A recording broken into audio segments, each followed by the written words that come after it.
Good morning. It's the Big Mad Morning Show. Toll free 833-460-KMOD. Can also text BMMS and then what you want to say to 82945. Listen online, the website that rocks, KMOD.com. Past shows are available on iTunes. Search under BMMS. Listen with your cell phone. Get the iHeartRadio app, available from the App Store of your cell phone provider. More on that at iHeartRadio.com. And we're on Facebook. Facebook.com/BMMS69. That's where you can hang out with us each and every day. Good morning, Lindsay. Good morning, Corbin. Good morning, Gimpy. Good morning, Corbin. Tickets to Mudvayne could be yours. Yeah, Mudvayne and Static X are going to be at the Tulsa Theater on October 9th. Get your tickets because they're on sale now at tulsatheater.com. We've got listener emails. Woo! And because of our technical difficulties yesterday, Jeff Hensley couldn't join us, but he will be here today. Hell yeah!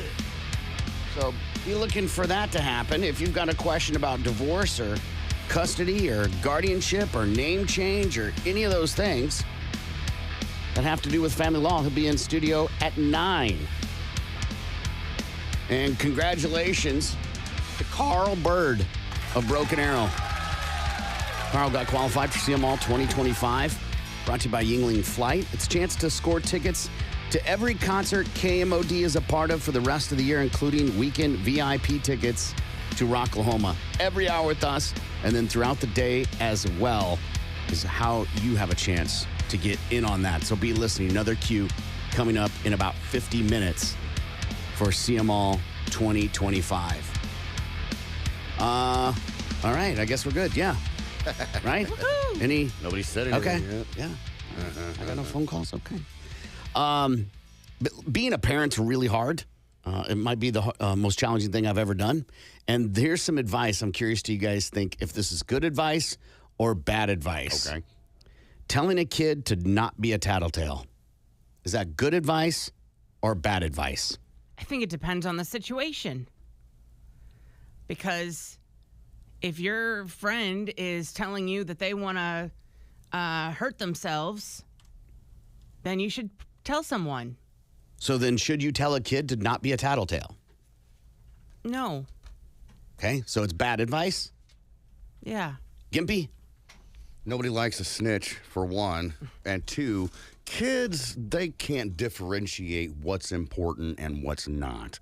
So they just tell on goddamn everything. And it gets annoying after a while. It really does. It's like, I don't care if Timmy took your lollipop. It'll be fine. You know? So I've always been like, don't tattle. Come on now. I'm not from the camp of don't snitch on people. Plenty of people snitch on people. And what happens to them? Nothing. They get stitches. Nothing. Yeah. No, that's not really a thing unless you go to prison. And I think it's important when and this is what I tell my kids. I say, if you see somebody getting hurt, you should tell somebody. Right. That's not tattling, though.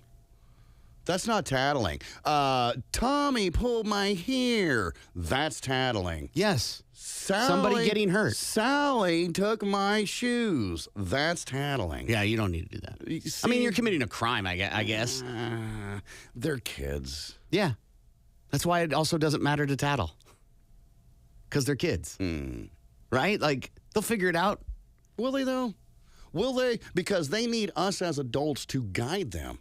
And, you know, if you as adults aren't guiding your children, then it's willy-nilly, and then they become willy-nilly adults. I don't know if that's true. I think then we had to I liked using the Ted Bundy reference. You think his parents just willy-nillied? You know, I wasn't with him at the time. I agree. Yeah, but I'm just so I using don't that as, know. I'm just using that example like across the board. Yeah. Think of anybody who's done a heinous crime. Do you think their parents weren't giving them things like, "Hey, don't snitch" and stuff like that? Right? You'd like to think that. You'd like to think it, but you don't know because we weren't there. You would like to think that Ted Bundy's parents raised him the right way, but they could have been total neglectful assholes. Yeah. And we don't know about it because we weren't there. And we don't even know if they raised him. Right. Another one. Stop crying. Good advice or bad advice, Lindsay? Bad advice. I hated it when I When I cried, my dad would say, "Stop crying or I'll give you something to cry about." Yeah. I that's hate greatest it. hits. It would just make me cry harder because you're being mean to me. And then, what are you crying? Because you're so mean to me. Well, stop crying or I'm going to give you something to cry. And then I would cry harder. Why? Because you're yelling at me. I can't stop crying if you're yelling at me. So that's bad advice. Kids are human. They're going to cry. Gimpy. Suck it up, you pussy. You'll be all right. Okay. Yeah, I don't care if you cry or not. Don't cry. I don't care. I don't, as Gimpy demonstrated with his vasectomy, things affect people differently. Yes. Who am I to tell you how it should affect you? Are they crying because they spilt their ice cream, or are they crying because they hit their head on the wall? Not going to lie, there's been times I've spilled ice cream and wanted to cry because I was really looking forward to it. Clean your plate. There are starving kids in wherever. Good advice, bad advice. So, I once read an article that said that's why we have obese children is because we make them clean their plates and eat everything on their plates when in reality we are overfeeding our children. But at the same time, I grew up with that. I think we all did. Like, you got to eat everything or take all you want, but eat all you take. I'm on the fence with this one because I do think... Right, you're on the fence of almost all of these so far. No, this one especially because I do feel like you should know to eat all your food. Yeah. There are I'm going to say eat all your food. So you're good. This is good advice. Okay. I am. Gimpy. I agree this is good advice. It's wastefulness. Mm-hmm. All right? And you shouldn't be wasting things. There are starving kids in China and in Africa and all over the world. And you're lucky that you have food right now because there's a lot of kids that don't get that food. So you better eat it all. Yeah, and my kids, too, will be like, I'm finished. Okay, you're not going to finish that at all? No. And then 2 minutes later, like, can I have dessert? See, No. that's another thing. Yeah, you should have ate all your goddamn food. Exactly. If you'd ate all your food, then maybe you could have some dessert. But no, you said you were full at that time and that you were done. So don't come at me 5, 10, 15 minutes later and be like, oh, I'm hungry again. Well, goddamn it, listen, there's half a pork chop in there that you didn't eat. Go finish it. Exactly. I don't care. I don't care if you finish your food or not. I don't finish my food sometimes. I don't think it's a big deal. And maybe this is because when I was little, my parents would make me sit in the dining room and finish food I didn't like. Like, turn off the lights. I had to deal with the same thing. And I think that wasn't cool. So maybe that's where that comes from for me. You're scarred. Maybe. Deep and emotionally. Maybe. I don't know if deep and emotionally. I don't cry or do meth because of it, but We don't know that. You don't let people over at your house. So That's true. We don't know if you're doing meth and bawling your eyes out. to be fair, if I was doing meth, I probably wouldn't do it in my house. Right. Right. Hey, you would probably be a lot thinner, too. Hey, that was weird. Why'd you have to attack twice? All right.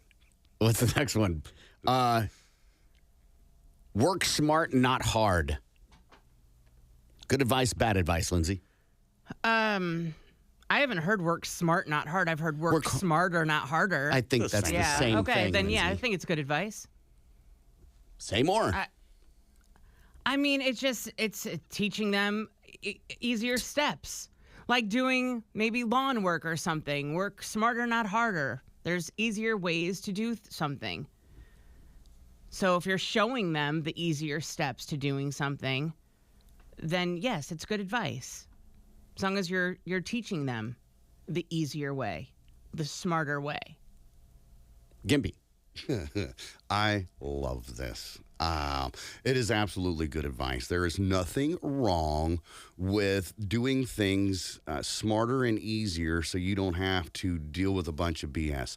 Prime example, our old boss would get so mad because we'd take certain shortcuts or do things a certain way because it's easier, it's quicker, it's faster, and he gets so pissed off about it. And my rebuttal to that is the cotton gin was invented because people got tired of hunkering down and picking cotton. All right? So it's not being lazy. It's called innovation. That felt like trauma just then. A little bit. I think children should learn hard work. So I think it's important to learn hard work. With that being said, not everybody is cut out for hard work. Mm-hmm. And if you can, work smarter, okay. But I don't think it's a bad thing to learn how to work hard. No. There's a difference between working hard and barely doing it. You see what I'm saying? You work hard, you get the job done, it looks good. You half-ass it, you check the box, it got done, but it looks like hot garbage.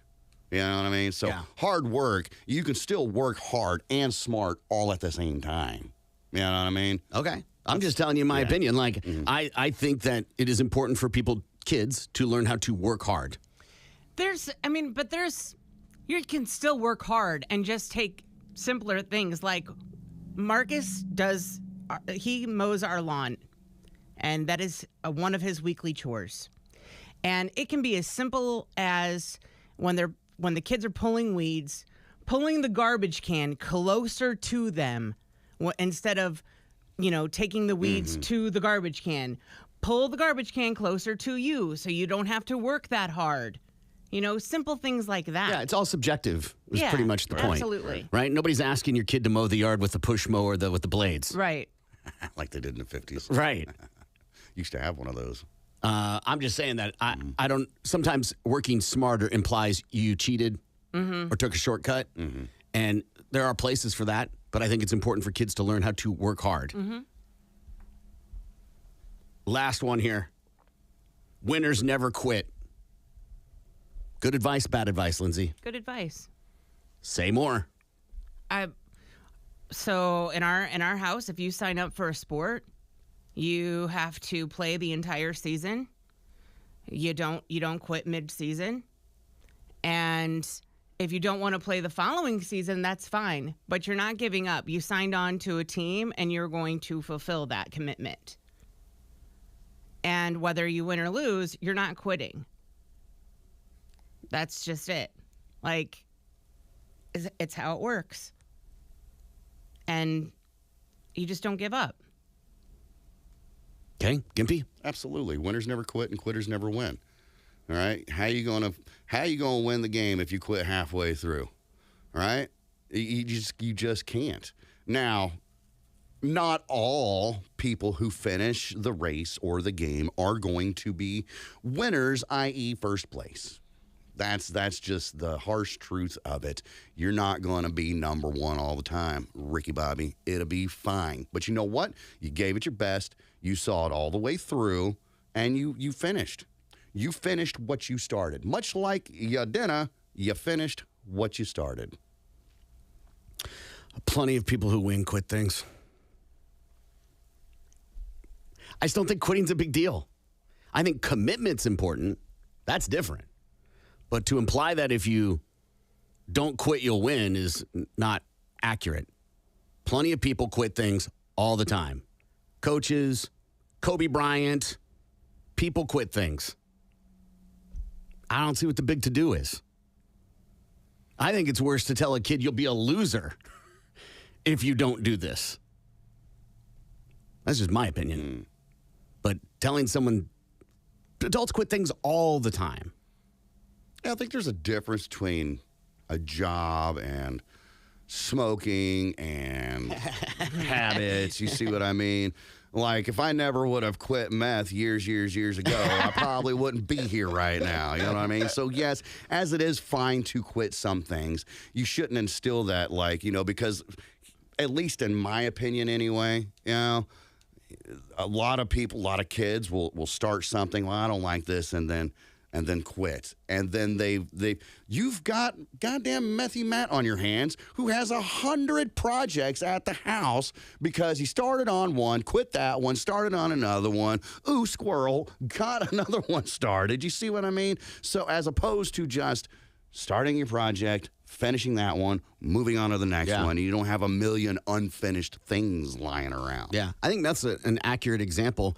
I just kind of have the mindset of, I think the problem with society is too many people are afraid to try things because they're afraid they won't be able to quit it later. They're afraid to fail. And I think failing is a good thing. Failing is a good thing. That's how you learn, right? But to fail means you quit. Not necessarily. To fail means you didn't do it up to standards. Quitting is the ultimate fail. Absolutely, 100%. Quitting is the ultimate fail. That's like, I quit, I'm done, I ain't messing with this anymore.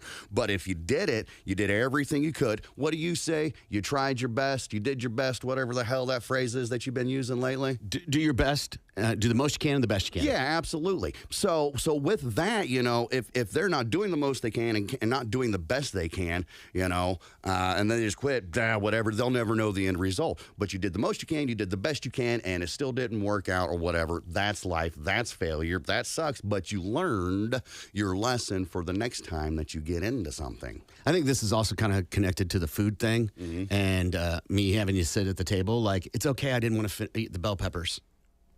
Right. I don't need to finish. I can quit eating this. If it's okay to go, this ain't for me. Right. Yeah, sure. As an adult.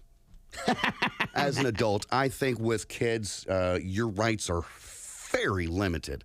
Very limited. Because right now we're giving kids way too much freedom and they run over you.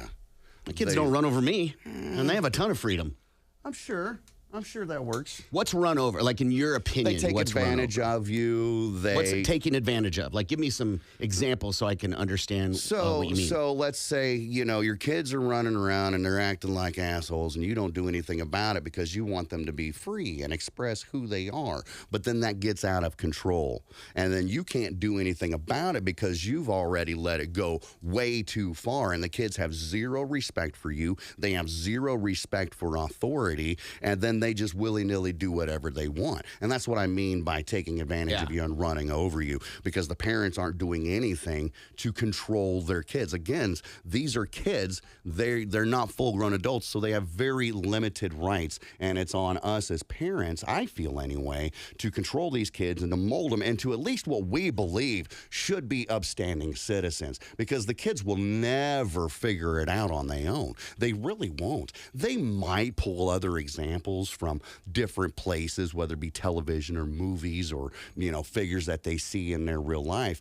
They might. That's a huge might right there. But it's our job as parents to take these kids, this little ball of clay that shot out of your vagina, and then mold it into something that is what we feel and deem as an upstanding citizen. Because I honestly think that I want to say that all parents want their kids to be decent, upstanding citizens. They don't want them to grow up to be assholes who have no respect for authority. If your kids don't respect you and your authority now, they're not going to respect the authority of the police or the law when they come to of age. Or a job. Right, exactly. Yeah, I just don't agree with that philosophy because there are plenty of people that are brought up in bad homes and they figured out after they've left the home that isn't the right way to do things, or that isn't the right way to treat people, or they were taught no respect and then they respect authority later, right? And then somebody texts us in and they're like, still bad advice though, Corbin. And this is what I would respond to that with: for you. Respect is what you think respect should be. So there's no standard across the board of what we think a good citizen is, right? I want my kids to be free thinkers. I want them to do what they'd like. There's rules on our house, and you follow them. And if you don't, there's consequences. Right. If my kid wants to throw a fit in public, go ahead. You ain't embarrassing me. You're the one that's not going to get what you want. I think that you are an anomaly when it comes to that sort of thing. Right, I think there's a lot of parents that when it comes to, you're throwing a fit in the grocery store or whatever, you're not embarrassing me, but you actually are. And I think you might be the anomaly in that one, which is okay. What do you mean? You actually are. What do you mean by? You said, but you actually are.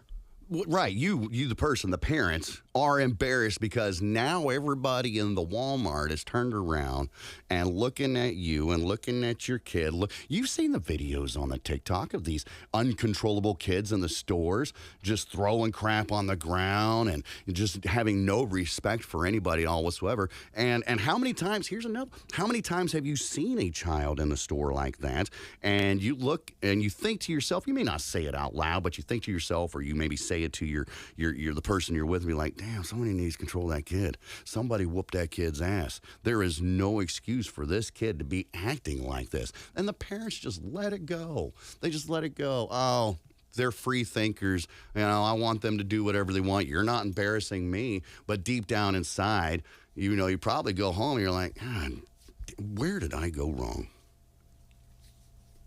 Yeah, I see plenty of adults that have temper tantrums in public places all the time. And then that's probably spawns back to their parents. Yeah, but they also might have been kids that were spanked too. Like there's no equate. Right. That's what I'm saying. There's no way across the board to know. Maybe there should be. Maybe we can get together a committee and Publicly form- spank people. Well, I just go out in public and I see some Joe Blow acting like an idiot. And I just bend him over my knee. Not so much like that. I mean, Bad boy. Honestly, there's a lot of people that probably could and do need that. You know, adults and children alike. You know, you see somebody acting a fool wherever you're at, you should be able to go over there. You don't assault people. I assault people. Get your S together. There is no data that shows spanking is helpful in any way, shape, or form. We just do it because that's what we were brought up to do. It works. I mean, doesn't work. I've never once had to spank any of my children at all whatsoever. My kids are all grown now, and I never did once have to lay a hand on them whatsoever. But you know what I did do? I put the fear in them to where they think that I'm going to, but I never really had to. But they act straight. They act straight. They had no problems at all whatsoever. Why? Because they know if Dad gets mad, that's the end of it. We've never seen it happen. I didn't have to. All right, we got to take a break. We got tickets to Mudvayne we're going to give away. We've got listener emails. Jeff Hensley's going to join us. We'll do all that when we come back. The Big Mad Morning Show returns next.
Toll free 833-460-KMOD. News quickies are stories you may have missed in the news, but we cover them here and put a link on our Facebook page if you want more. Facebook.com/BMMS69. It's time for News Quickies, world news, local news, and news that just makes you say, what the Now here's Corbin, Gimpy, and Lindsay with what's going on. News Quickies from the Big Man Morning Show at 97.5 KMOD. Woman hands out THC-laced candy to children in park on Mother's Day. This happened in Chicago, where police are now searching for a woman who is believed to have handed out THC-laced candies to as many as 4 kids at a park on Mother's Day. The incident occurred around 3:30 in the afternoon. According to the Wheeling Police Department, the 4 kids became sick after eating the candy. They complained of feeling fatigued and sluggish. Police said that the woman was not known to the kids involved. At least one child tested positive for THC after being rushed to a local hospital. And during a search of the park, investigators recovered THC-laced chocolate. The candy was labeled Mojo, the milk chocolate. And the suspect is described as a heavy-set woman between the ages of 50 and 60 with a blue cross tattooed on her shoulder. On Sunday, she was wearing a blue and white leather jacket and left the park from the southbound exit. Now, they say that exposure to THC in children can result in severe hyperactive we know all that. behaviors, We slow know all breathing, that. even coma. Sure. They're just going to sleep. Sleeping. Yeah. Technically, it's a form of a coma, sure. True. Are we not teaching our kids to not take candy from strangers anymore? So I did some investigating because this story is so bizarre to me. How old were the kids? No, I couldn't find one story that shared that. That Right. was one of my first questions. And I could be wrong. I don't see people buying edibles walking around like they're cheese puffs, chomping Yeah. on them, and then going, you want some? Mm-hmm. It's entirely possible this person went to the park to be nefarious. Yeah. But it's probably a scenario where the kid stole them from their brother, tried to share them, and then when they got caught, they were like, ah! We got it from a fat lady at the park. Could be, yeah. It's hard to mooch edibles off a friend, Yeah, right. much less somebody in a park just handing out. The brand, by the way, because I looked it up, it was Mojo THC milk chocolates. I don't buy the people buying edibles and handing them out. Right. Because a lot of people, unless it's a good friend, the heads aren't just going to give away their edibles. And I don't know what the milligrams were. I know if I eat a full chocolate, I get Down syndrome.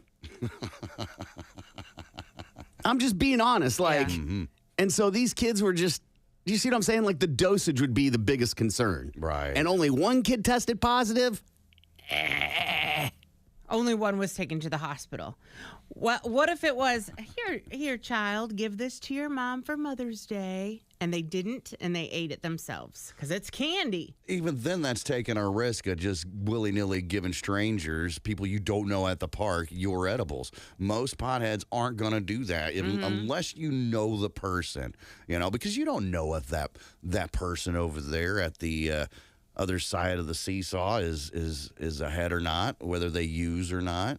And so you're not going to take a chance unless you're sitting down there with them on the bench and you start talking and it's like, man, girl, I need some edibles to hang out at this park. And then the other mom's like, you're not wrong.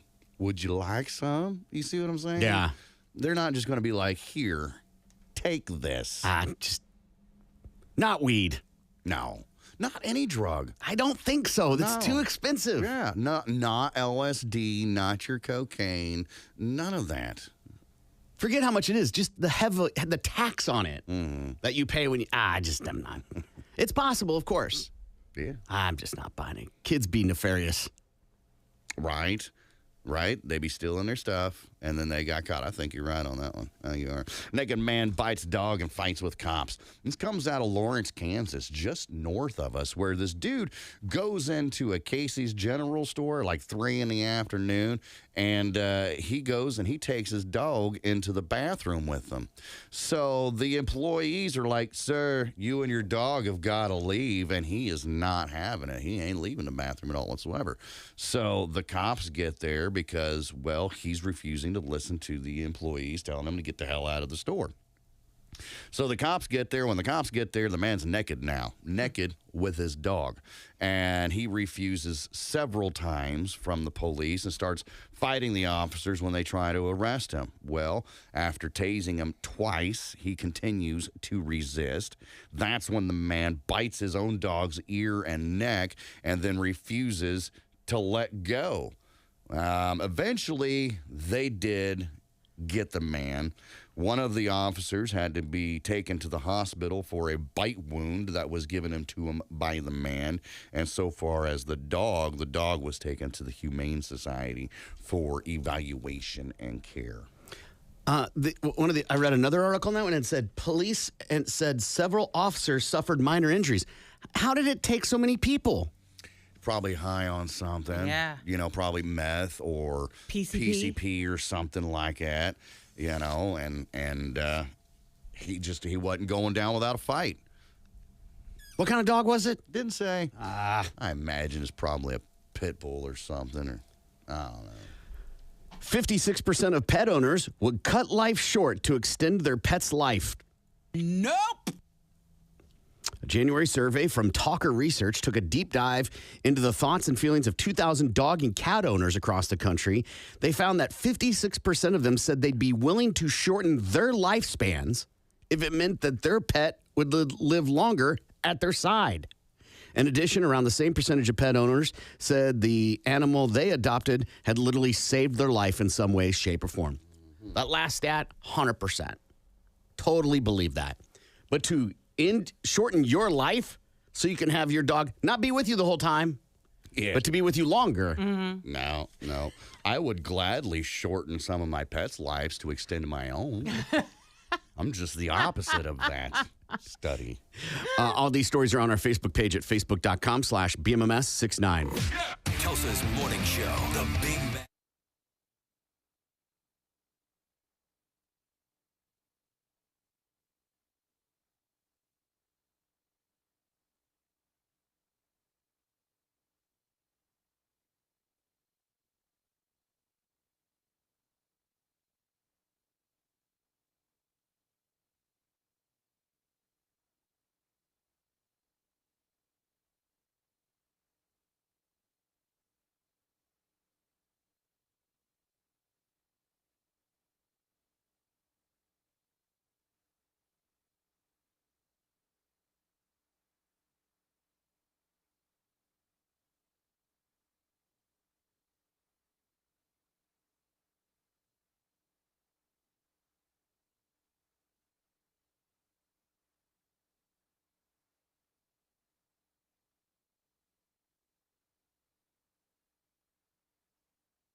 Good morning. It's the Big Mad Morning Show. Toll free 833-460-KMOD. Let's see what Lindsay has for Balls to the Wall Sports.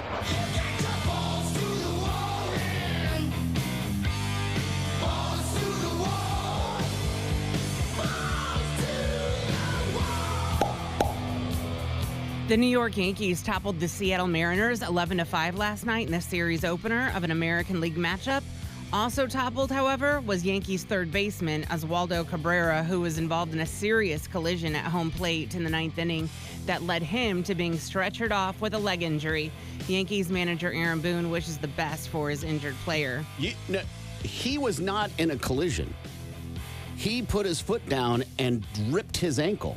I just sent you guys the link so you can see it. You can see when he lands that he is not in a good place.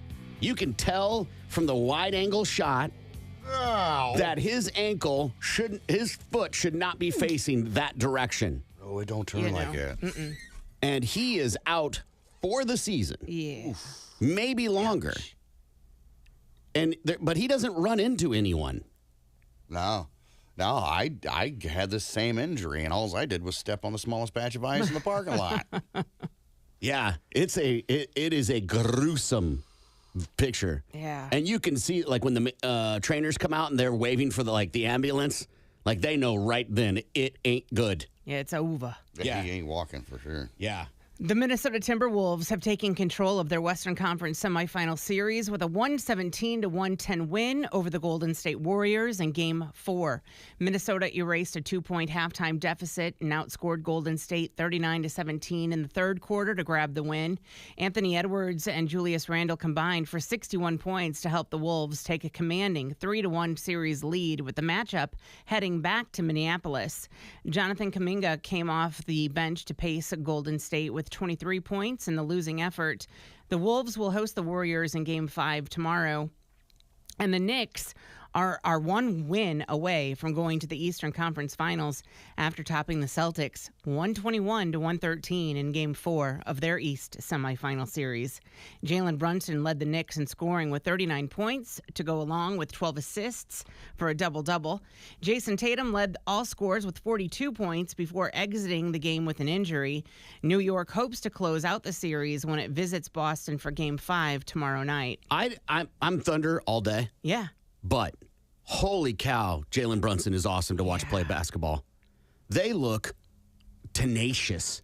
They are annoyingly tenacious. Because it was at halftime, they were only up by a bucket, I think. Mm-hmm. And then they just didn't stop. They're just all over the place, man. Jalen Brunson is fun. It makes me want to be a Knicks fan, and I don't want to be a Knicks fan. No, they're making me nervous. I think they're making you nervous? Yeah, for Oklahoma City. Oklahoma City should be worried about them. They're making me nervous. Yeah. They're the ones not getting it done. Yeah. Tonight, we'll see what happens. One game could potentially decide who goes to the conference finals. Tonight at 6, Indiana is at the Cleveland Cavaliers. The Pacers are leading that series 3-1. And then at 8:30, Denver returns to Oklahoma City to take on the Thunder. And that series is tied at 2-2. And that is your Balls to the Wall Sports. I'm Lindsay on 97.5 KMOD. Balls to the Wall Sports is powered by the award-winning service of Groundworks Tulsa. More of the Big Mad Morning Show is next. Tulsa's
Good morning. It's the Big Mad Morning Show.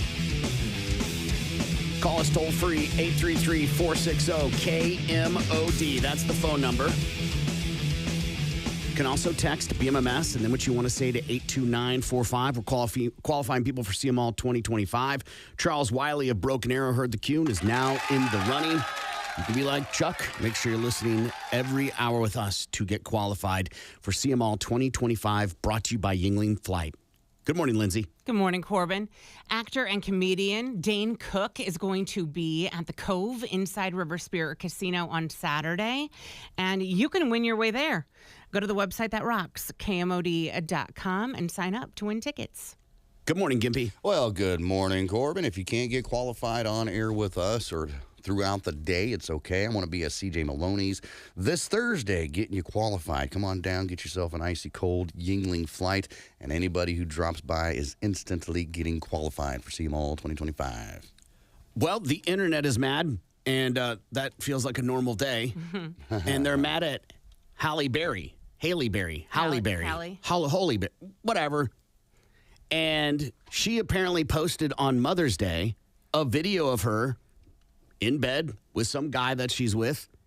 And she made a statement that apparently people are not okay with this adult human making on social media. She's apparently in France with her man, Van Hunt, which sounds like a character in a movie, but that she's been with for over 5 years. And she's in France for the Cannes Film Festival. And she made a statement about how she's going to have sex. And apparently there was a bottle of lubricant in the video, too. Oh, no. And she says that's how she's going to do her Mother's Day.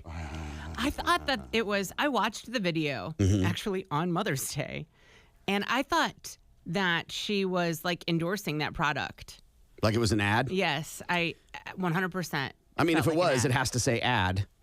Right. Right. Well, maybe she forgot to put that on there. It happens to the best of us. I would think not at her level, but maybe you're right. And people are just shocked and disgusted that she would do that. I kind of have the idea of that, like, I don't care. Right. I don't care if you dance like a fool. I don't care if you try to mess with the bouncer and he whoops your ass. I don't care. It's the internet. It's literally like town hall. It's just bunch of people being people. Right. It's her day. She can spend it however she wants. Good for her for normalizing being that age and banging on vacation. Right. Right. And needing lube while you're at it. Who cares? But that sent me down a rabbit hole of celebrities that have talked about their sexual life. Okay. And one of them's going to surprise you. One of them, I think, is a gross, but like bad misinterpretation of a word. And the one that shocked me the most would be Ricky Martin. This is the gross interpretation of a word. He apparently talked about his appreciation for a golden shower. For those that don't know, a golden shower is where you go to the bathroom, number one, on somebody. And if that's too much for you guys, I apologize. It is what it is. Everybody's got their kink, man. Everybody's got one kink or another. It's okay. His words from the article in 2005, quote, "I've done it before in the shower. It's like so sexy, you know, the temperature of your body and the shower water is very different." Are you taking a cold shower? Well, I mean, it is pretty different. accurate. It's yeah, unless you were in there with a thermometer getting that shower water at what is it now, 97.5 degrees or whatever is normal body temperature now. It's going to be different. It's going to be hotter or cooler. I mean, your shower water is usually like 110. Mm-hmm. Your body's anywhere between 97 to 99 on the average temperature, right? So, yeah, there's definitely a difference. It's a weird thing to be into. I kind of interpreted it like maybe he doesn't understand, Yeah. but maybe he does. I don't know. I don't know how good his English is. Maybe he was just referring to just peeing in the shower. I don't think so. Yeah, I've never heard of that. I mean, yeah, I guess technically you are giving yourself a golden shower. No. Most men don't urinate on themselves. Just their feet. Most men don't urinate on their feet unless you got stung by a jellyfish But what I'm- or you have athlete's foot. But maybe he didn't know what the term actually meant. Maybe he thought That's what I said. That's how I started this. Yeah, maybe he just thought that it means just to pee in the shower. And he just enjoys I agree, that. except for the statement. No, he knows exactly what it is by saying what he said, something about the differences in the temperature. And he knows exactly what it is. So that's one example. Another one, I don't believe this cat at all, but apparently in Will Smith's book, he said that when he was the early time with his now wife, Jada, that they drank every day and had sex multiple times a day for 4 straight months. Okay. I can see that in a new relationship, especially young, because they got together when they were young, right? Like early 20s young. Like when he was still on Fresh Prince. Yeah. So I can totally see that, especially being young and in a fresh new relationship. Of course, you're going to bang it out as much as you can. It feels like a weird brag. It totally is. Like, oh yeah, no, everybody bangs for months. 9 times a day. I don't know anybody that does something multiple times a day for 4 months. Right. Besides Breathe. But it's weird to put it in the book. Like, yeah, good for you, man. I'm glad. I'm glad it worked out. Maybe if you would have kept on, she wouldn't have stepped out on your marriage. I mean, if you have an open marriage. True. And I don't think Will Smith is completely innocent in that realm. Of course not. Well, she's just the one that opened up about it. I am fairly positive that Will Smith has been slaying many other bitches besides Jada Pinkett their entire relationship. When you are an icon like that, of course it's thrown at you. I think they had an open relationship.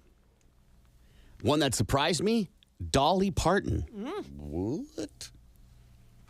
She said that her and her husband have an open relationship. Had an open relationship. It's wide open now. Wow. Quote, if we cheat, we don't know of it. So if we do cheat, it's very good for both of us. I don't want to know if he's cheating on me. And if I'm cheating on him, he wouldn't want to know. And if we do, if that's what's making it work, that's fine too. I wouldn't consider that an open relationship. I consider the open relationship. We have had this discussion. I'm going to sleep with other people. You're going to sleep with other people. And we're okay with it. To me, it's like we're doing whatever we want. As long as I don't hear about it or you don't hear about it, it's okay. Yeah, I think that still qualifies as an open relationship. Like half open. No, I mean, it's open. Like, you do what you want. But then she wouldn't have considered it cheating then. That's the I word think that that's I'm what getting people. hump on. I think that's what people call it. Okay. Right? Right. If you have sex with someone else Right. in a marriage, people consider that cheating. Yeah, even in an open relationship, outsiders would go, "That's cheating." Yeah. Yeah. As a person who's, dealt with that lifestyle, okay, not me personally, but has worked with it and seen a lot of people witnessed that lifestyle, I don't think they would consider it cheating. It's because you wouldn't call it cheating. It's open relationship. Yeah. To me, it's just another argument that he wasn't real. Right. You may not be wrong. Because you consider it not. true. Listen, Dolly Parton's a goat, man. Like, there's any dog on her. Do whatever you want. I don't care. But it's weird of all the things that she's so open about. But this is the thing that she hides. But then also shares her sexual life with him. And it does not track with everything else. And we may never know, of course. But I was shocked to see that she came out and was like, "Oh yeah, open for business." Yeah. By the way, totally did it. Right? For the name, just for the notoriety, Gimpy. All of it, man. All of it, right? Like, even now, what is she, like 77 or something like that?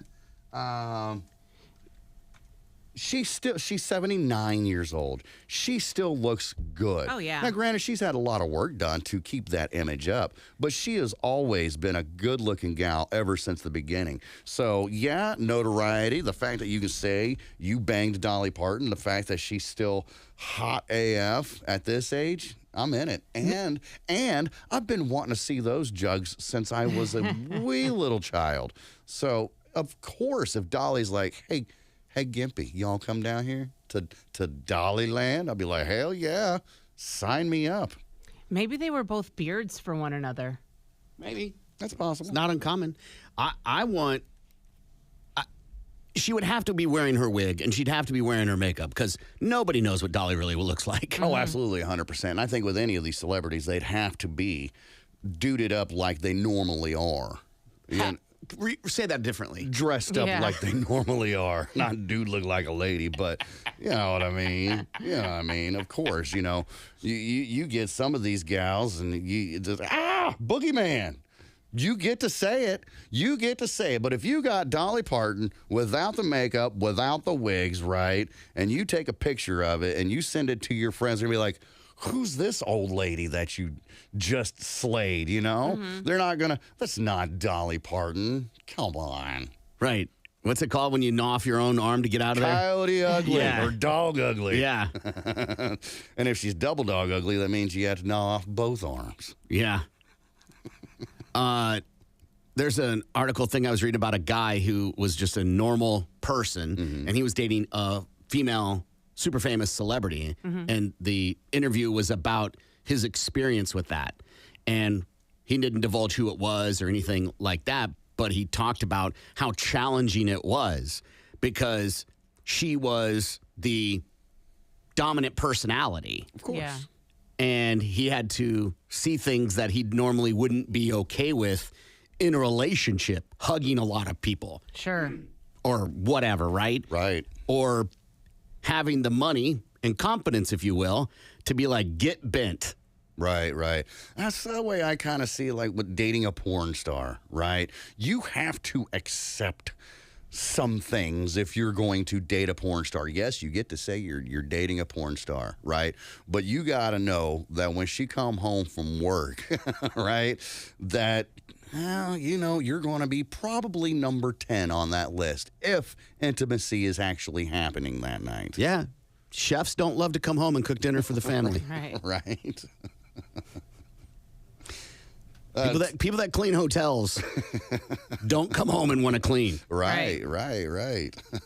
You just have to accept the fact. You're going to have to accept the fact that you can go out to dinner and there's going to be some guy across the room staring at your old lady thinking, I know her. Yes. How do I know her?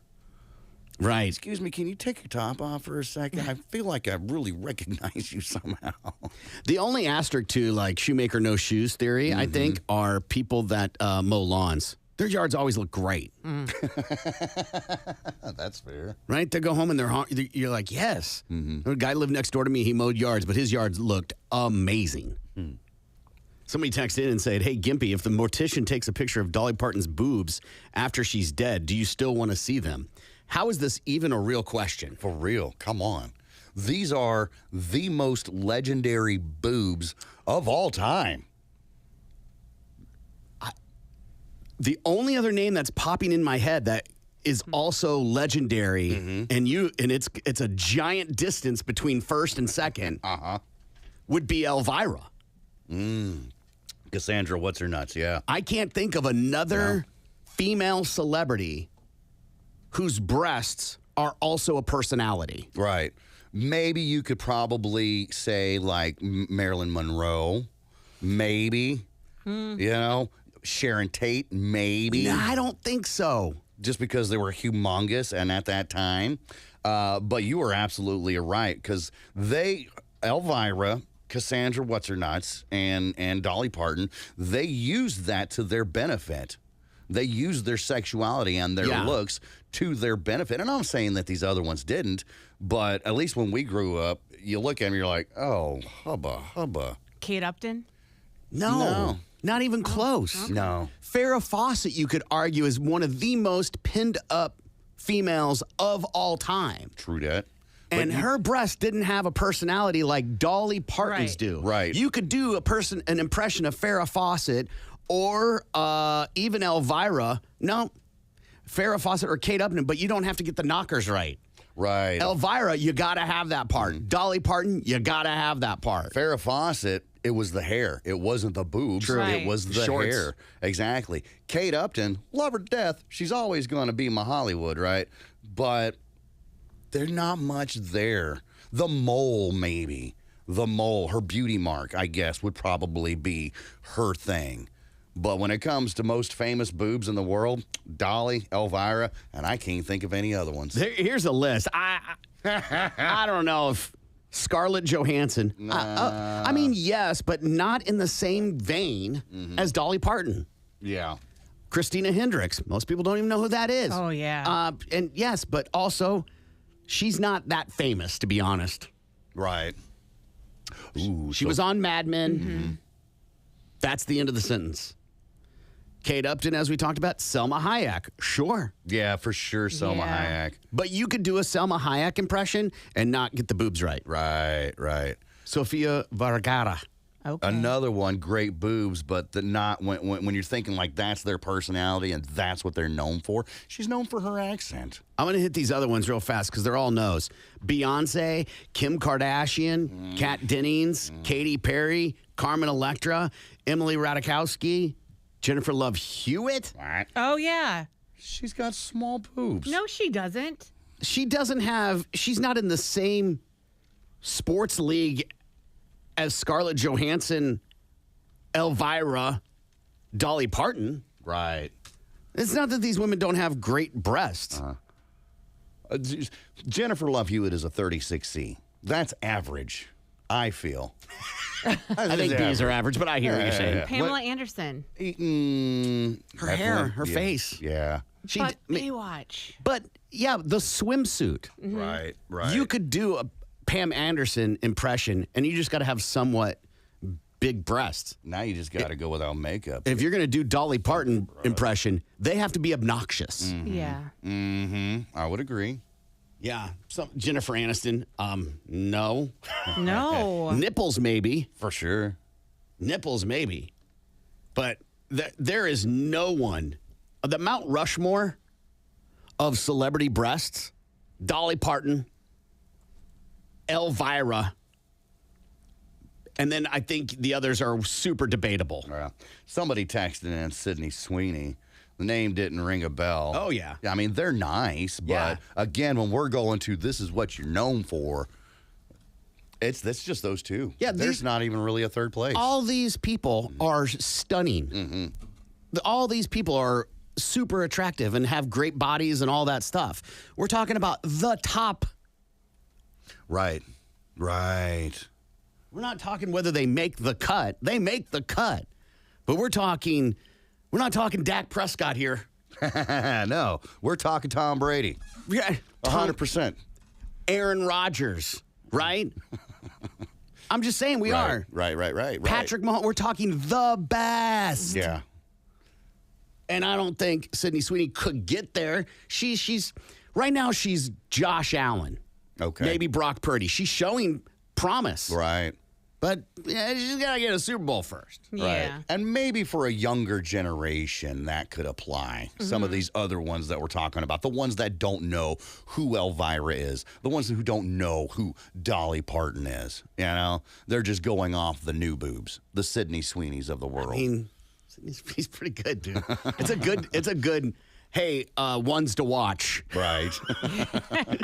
All right, we got to take a break. We'll be back. Tulsa's Morning Show. The Big Man Morning Show. The Assault.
We have struck a chord.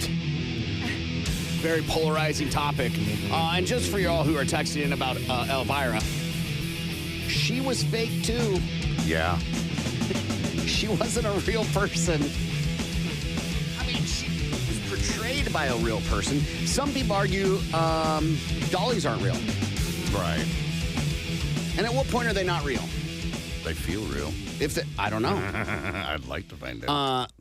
If they get put in by a surgeon, Right. are they still real? I'm just saying that, like, people are, Elvira's were fake. Okay. She posed in Playboy. Also a giant lesbian, so you have no chance with her. Says you. She's never met me.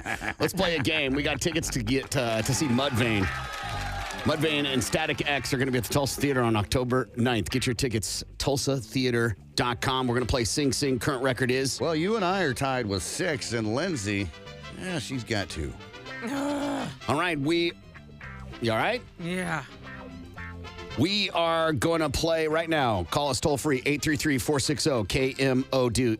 KMOD, 833-460-KMOD. Call and decide who's going to be your clue giver. Last week's winner was? That'd be me. So Corbin and Lindsay are available. Good morning, you're on the air. What is your name?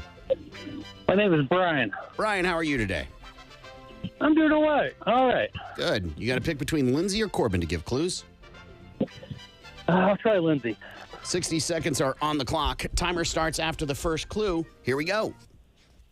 Okay, this is a boy band, Justin Timberlake, and Bye. yeah. Okay, this is Ariel, and this is The Little Mermaid? Yes, very good. But the song is sung by Sebastian the Crab. Under the Sea. Yes. This is the they send this off into space, not female. Rocket Man. Yeah. Rocket Man. Turn around. Every now and then I get a little bit tired of listening to the sound of my tears. Oh, I don't know the name of that one. When the sun goes around the moon, what do they call that? Or the Orbit? moon goes in front of the sun, excuse me, and you have to wear certain glasses. Totally Close to the Heart. Yes. Okay. This is the King of Pop, and he sings. Michael Jackson. Thriller. Yes. No, he sings about a woman, Oh. and usually. Billie Jean. Yes. And this is. Time. That's pretty good, man. 5 is pretty good, Brian. Hang on the line, okay? All right. Good job. Brian was in it. Good morning, you're on the air. What is your name? Jeremy. Jeremy, you and I have to beat 5, buddy. You ready? Woo. Let's do it, man. All right, here we go. This is a female pop singer, and she sang Butterfly. She has the most annoying Christmas song of all time. There was Mariah Carey? Yes, there was a TV show called Blank Island. Gilligan's Island. No, the plane. Paradise Island. Paradise. If you love a sports team, you're known as a... Fan. Not putting it together. Okay. A Blank Island has the word fan in it. Fantasy Island. Drop the island. Fantasy. Yes, Fantasy. there we go. This is the song from Shrek. They have some other songs. You're an all-star? Yes. The lead singer of this band just said he has cancer. This is what makes Superman. 3 Doors Down. Yes, but this Kryptonite. Yes. This is Rob's band. People think this is a song about a car. Dracula. We did not win, man. That was not enough. But man, Sorry, man. you My phone was rallied. cutting in and out. No word. Yeah, mine too. Listen, I appreciate you playing, buddy. Have a good day. Absolutely, man. Y'all too. Congratulations, guys. Thanks. Congratulations, Brian. You, sir, are really good at this game, and that got you the hookup. So you're getting those tickets to see Mudvayne and Static X. Yeah. All right, hang on the line so Gimpy can get your info. Go ahead, Lindsay. Okay, I would say Oklahoma City basketball team Show Follow- Gimpy so he can see it too. followed by a smooch, followed by a number. Yeah, I mean, that's a good one. That's a good one. And Dragula, for the record, is about a car. Is it? Yeah. Yeah. That grandpa from The Munsters. Yeah. Oh. His car was called Dragula. Yeah. All right. Lindsay got her. What? I was gonna say, is that why he made the Munsters movie? Could just be Rob a fan. Zombie? I mean, he's a horror guy, Yeah, so. yeah, he is. Yeah. By the way, don't see it. It's not good. Oh. You actually might like it then. All right, the record now. Keeps you and I tied with 6, but moves Lindsay to 3. All right, we'll take a break and we'll be back. The Big Mad Morning Show returns next. Tulsa's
It's the Big Mad Morning Show.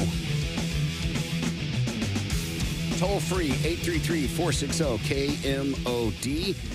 Let's see what Gimpy has in his 4x4. Well, Goldman says here that Trump starts his Middle East trip in Saudi Arabia. The trip is focused on making economic deals throughout the region as the president travels with business leaders, including Elon Musk. Trump will then head to Qatar tomorrow and the United Arab Emirates on Thursday. These nations are expected to announce possibly trillions worth of investments. California's Governor Newsom wants to crack down on homeless encampments. He's calling on cities across the state to effectively ban tent camping on sidewalks and parks in light of the recent Supreme Court ruling that allows enforcement against public sleeping. Now, Monday's announcement pushes every local government to adopt and implement the policies without delay. There are approximately 187,000 people in California experiencing the homelessness. Should public, this is a funny debate, I think. Should public sleeping be against the law? No. Yes. If you are taking a nap in a park, you're just enjoying the time or whatever, there's an asterisk there. No, there's okay? not. Not with the law. It is either this or that. Right. In my opinion, if you're just in a park enjoying a sunny day and you happen to doze off because the sun's beaming down on you and it's warm and it feels good. I agree. That's one thing. But when you set up shop, yeah, right, that's where the problem is. I don't disagree. I want to be, if I want to take a nap in the park, I should be allowed to. If it's just you and your hammock, fine. But if I can bring a hammock and put it up? Well, I don't see no reason why not. Nobody wants to sleep on the ground, right? But if you are setting up a tent and you've got chairs and you've got your grill out there and all this other stuff, and especially, which you'll see it around town here, when there is garbage everywhere because why? They don't take care of it. I'm just saying, you're giving great examples. I'm just saying, should be illegal to sleep in a park? Yeah, I think these bad apples here are ruining it for the park nappers like the rest of us, and that sucks. It is what it is. But, if it keeps down the trashiness of the area, I'm for it, man. I've never fallen asleep in a park. Oh, it's awesome. It sounds lovely. On a bench or leaned up against a tree or whatever. Right. Yeah. She's a nice lady. Go ahead. Yeah, right. Whatever. What else we got here? The Menendez brothers resentencing bid starts today. The Menendez brothers could be one step closer to freedom after being convicted of gunning down their parents over 35 years ago. A Los Angeles County judge cleared the way for a resentencing hearing, which begins today. Eric and Lyle claimed that they were sexually abused by their father and mother, and their mother was aware when they shot their parents inside their Beverly Hills mansion. If resentenced, the brothers could potentially be eligible for parole. And then lastly here, CBC Global Ammunition plans to build $300 million facility here in Oklahoma. A state-of-the-art ammunition facility will soon be in green country, bringing hundreds of jobs with it. CBC Global Ammunition is one of the largest ammunition manufacturers in the world and announced its plans to open a $300 million production facility yesterday. The state leaders made the announcement in Washington, D.C. that Mid-America Industrial Park in Pryor was chosen to house the project.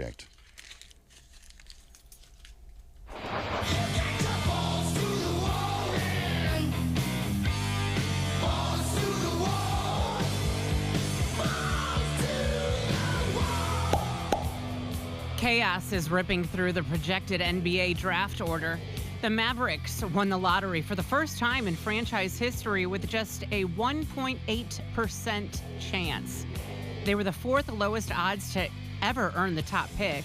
The Spurs shot up from 8th to 2nd, while the 76ers moved up 2 positions to 3rd. The Hornets fell a spot to 4th, while the Jazz and Wizards, who were tied for the best chances at earning the first pick, slipped all the way to numbers 5 and 6.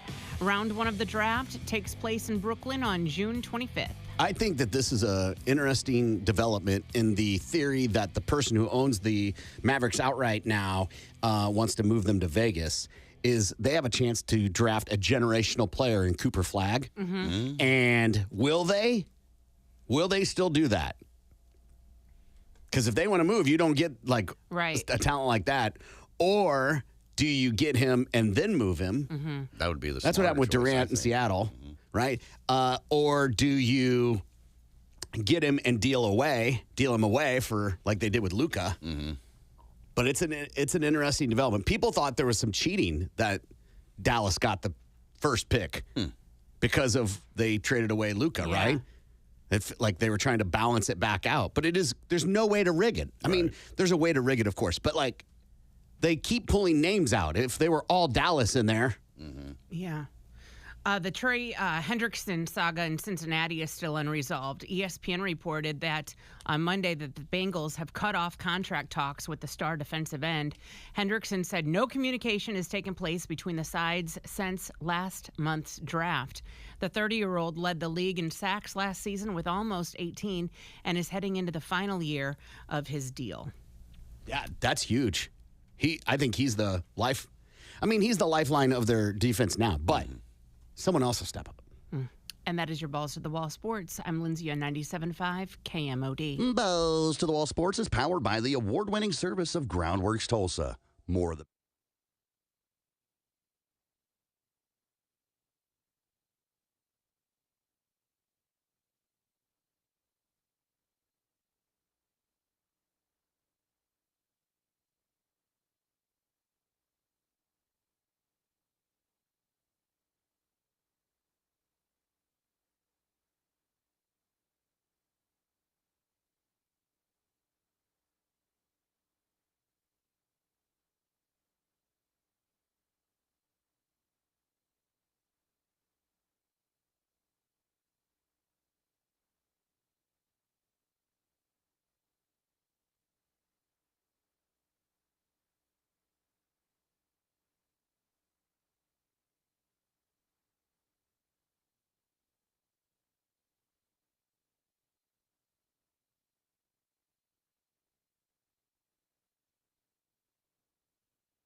Good morning. It's the Big Mad Morning Show.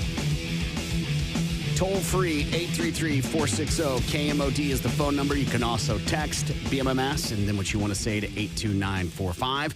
Good morning, Lindsay. Good morning, Corbin.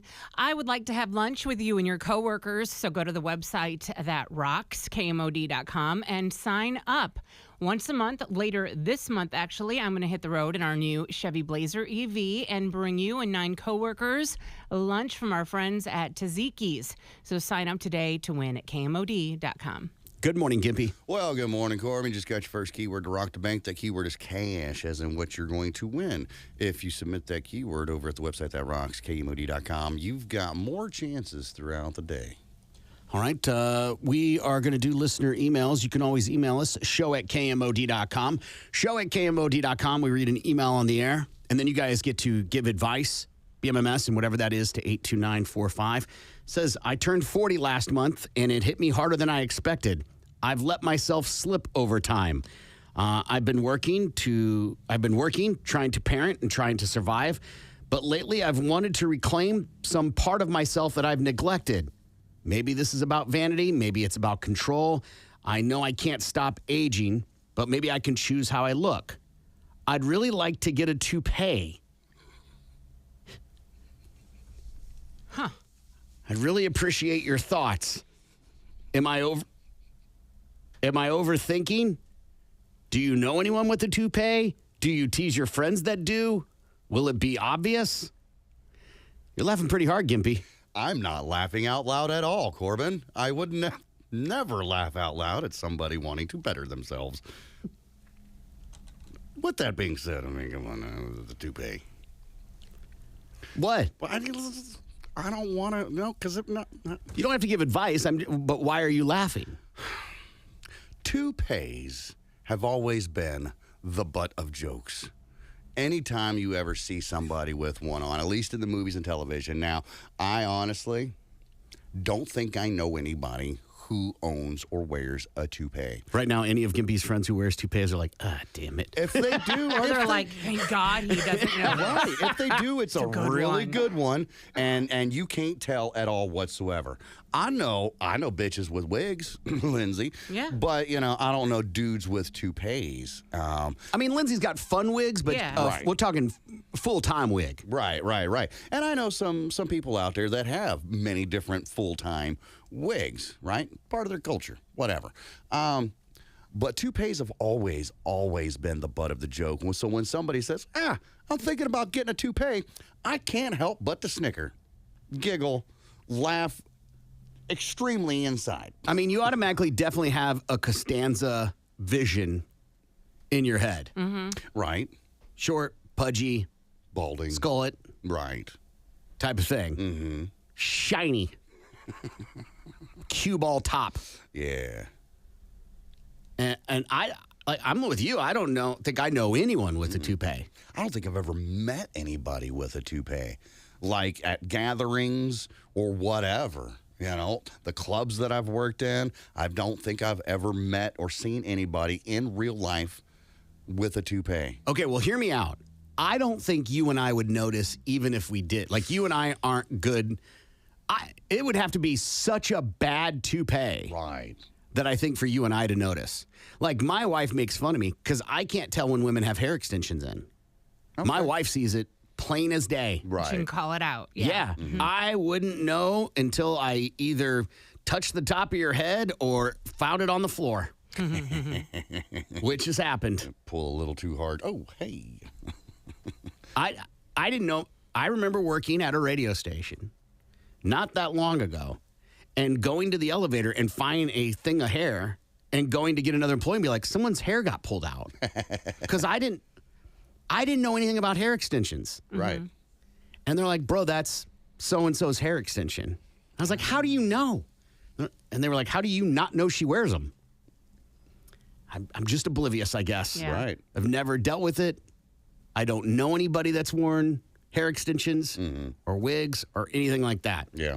I know around Rocklahoma time that women will get different extensions, colored, braided, That's stuff like different, that. yeah. They're dressing up for an occasion on that one, but to have them on the reg or whatever, depending on how they are, sometimes I can spot them out, sometimes I can't. I can spot out your damn fake eyelashes, though, for sure. Look like goddamn spiders on your eyes. No man has ever said, she'd be so much hotter with fake eyelashes. But women get into it. Or extensions. Mm-hmm. Hey, how is she? She's cute, but she doesn't have eyelash extensions. Right. Right. She's a 10, but she doesn't have extensions, so knocks her down to about an 8. I don't know where that comes from. I don't know I don't know where that comes from. I don't know. There's no is there somebody with long eyelashes that you go, man, she's really hot? Of all the other things that women do to their bodies or life to try and, for vanity, that's the one I can't figure out. Yeah. Right. You're not alone. I too laughed at the email, but only and it was when I heard the word toupee, because I laughed for a different reason, though. I thought that email was coming from a female. And then when I realized, it's a male, that's when I laughed. I thought they were going to I need to exercise more. I need to lose some weight. I let myself go. I'm dressing like a homely person, stuff like that. That toupee was straight out of left field. Yeah. I was not expecting that. Definitely. So This says over 30% of women wear hair extensions. okay. Wow. I could see that. I don't know if can see that's that. true. I can see that because, you got to think of women with thin hair or thinning hair. They want Yeah. it to look a little bit thicker, so they'll get some extensions or whatever. Or, one day I want to have short hair and the next day I want to have long hair. Right. So that's a way to make it happen. They're just tired of waiting for their hair to grow. Yeah, this guy just wants hair. This text says, no way, buddy. Maybe try the hair implants, if anything. Just go with the shaved head. But hey, if it makes you feel better about yourself, go for it, I guess. One of my favorite rabbit holes to go down is see videos and pictures from airports in Turkey. Okay. Because it's all men going to get the Turkish hair implant thing. Oh, okay. I was wondering where you're going with Oh, that one. dude, go down the rabbit hole. It's funny. They all the men look exactly the same. And I think it looks kind of weird. I don't know anything about that either. I just see the bad part of it, right? Right. It's like women that get, or men that get face surgery, like their cheeks raised or whatever. That doesn't look good for the first month. No. And then afterwards, you're like, oh, okay. But go down that rabbit hole. Reasonable answer. If it makes you feel better, get it. Just don't get a cheap one. Okay, we'll come back to that. There will be comments at first, but people will get over it. Nuclear answer. Look, we get it. After 40, Mr. Johnson isn't up for nightly spelunking, and a rug isn't going to change that. Just get the pills, right? So I knew this email was coming, obviously, and I went to look because I have no idea how much a toupee costs. It can be anywhere between $2,000 and $1,000, and then there's monthly maintenance you have to do on it that can range anywhere between $50 and $100. Wow. I had no idea. Neither did I. I'm being honest. Again, I don't know anything about toupees. I thought you put a toupee on, they glue it down, and then that's it. Yeah. Right. Yeah. They trim it up, blend it in, and then that's the end of it. And you wash it and everything's normal. But apparently that is not true. I'm sure the maintenance probably is the washing of it, the care, if you want it to last longer. I mean, everybody washes their hair. So when it says monthly maintenance, to me, that sounds like something outside of washing, no? I mean, I would assume that you would. They're probably saying if you want it done the right way to make it last long, you have a professional wash it and take care of it that way. Full disclosure, not sure who I go to for a toupee. Me either. True I mean, statement. I know, when I buy wigs, I will go to Judy's Wigs. Right, a store titled Wigs. Yes. Exactly. But I don't know if I've ever seen toupees in there. Not that I'm looking for them, but I don't know if I've ever noticed them in A there. bunch of heads with pink or whatever wigs. I think a man one would stand out right. pretty brightly. Would there be a men's section? I don't know. Yeah. How does a toupee work? Tape, glue, staples? Yeah, again, I don't know. I know that, again, because of the email, I did a little research, and I know it comes in two choices. synthetic or real, Right. and they use like lace on top of your head and then glue it down. But beyond that, I don't know anything about them except a joke, right? Exactly. I'm not shaming it. If that's what you need, that's what you need, right? But as goes anything in life, Staples doesn't seem to make sense, though. No. Would be a Painful. Painful. Like that's ever stopped anybody in vanity. Truth. Go see someone that does Botox because they can do the hair injections that restores your hair. And I've heard it's amazing. I've never heard that Botox gives you hair. No. Also, a lot of people that do Botox also moonlight as something else, which always sketches me out a little bit. Yeah. I've never done Botox, but I don't think I would.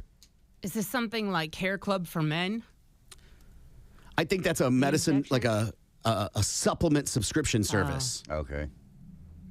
I think. I just remember the commercials. Sure. Like, Sure.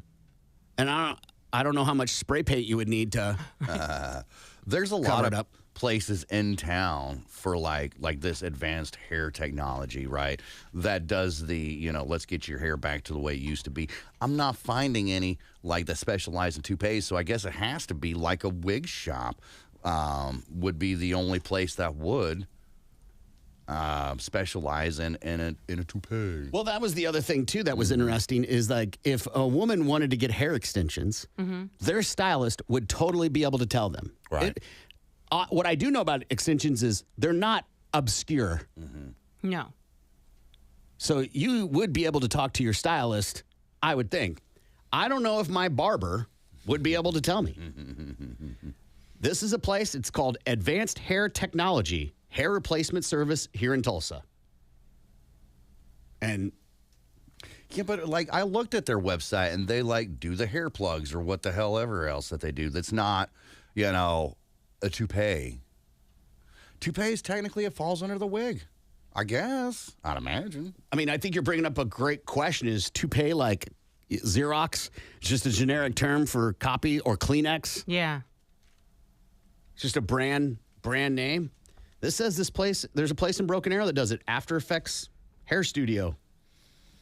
Okay. Yes, a toupee is a type of wig. Men's hair replacement. Yep. That they do there. So is it a surgery or is it an injection? It is not a surgery. Okay. It is Right. 100% not a surgery. Right. Again, it's a wig. It's like a hair extension. It has to be- The toupee is. Yes. Right.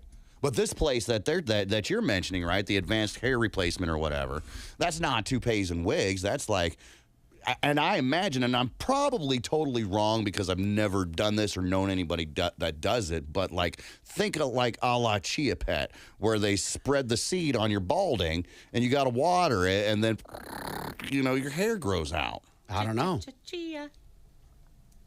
I don't know. I need to get a professional on this one. Right.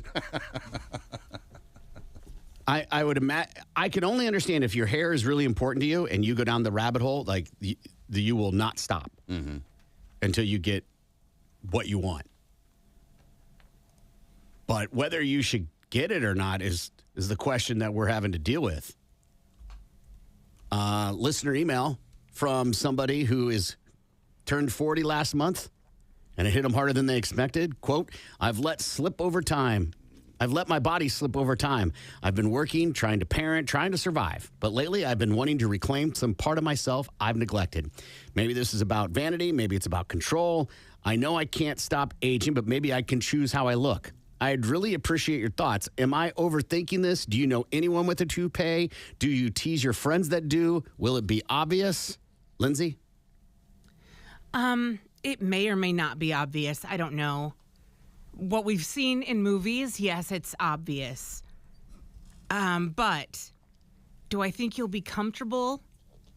Probably not, because you're asking if you'll feel better with it. You already feel awkward with it, about it. So I don't think it's going to necessarily make you feel more comfortable, because you're already on the fence. So you're always going to be questioning whether or not someone's noticing it. Does it look real? Does it look fake? Bald men are sexy. Look at Vin Diesel, Mr. Clean. I mean, What? Bruce Willis. Mr. Clean? Before he got sick. Mr. Clean? I mean, yeah. You think Mr. Clean is He's sexy? muscular. Yeah. Yes. For You said- animated. Keep yes. going. Yeah. Yeah. Do you want another Hey, shovel? there's people that are into anime, so come on. That is true. Jessica Exactly. Rabbit's hot. I mean, come on now. So I'm just saying, bald is sexy. So maybe go that route. What shape is your head?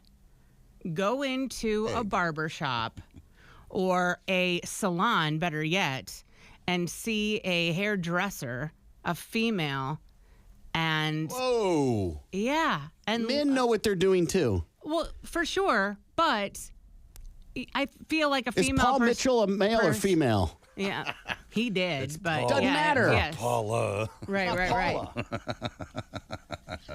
Right. But a female perspective on the shape of his head, yada yada yada. That's a good point there. Is this cat married or is he single? Is he trying to impress the ladies or, because I'm pretty sure if he's married, his wife has accepted him for what he is. Yeah. So you really don't need a toupee. Midlife crisis. Who you trying to impress? Right? Yeah. I say if the hair is really bothering you, then maybe you should check something else besides a toupee, either implants like the plugs or whatever, or maybe Rogaine, something like that, but not a toupee. But go bald. Bald is sexy. I just sent you a link. Yeah.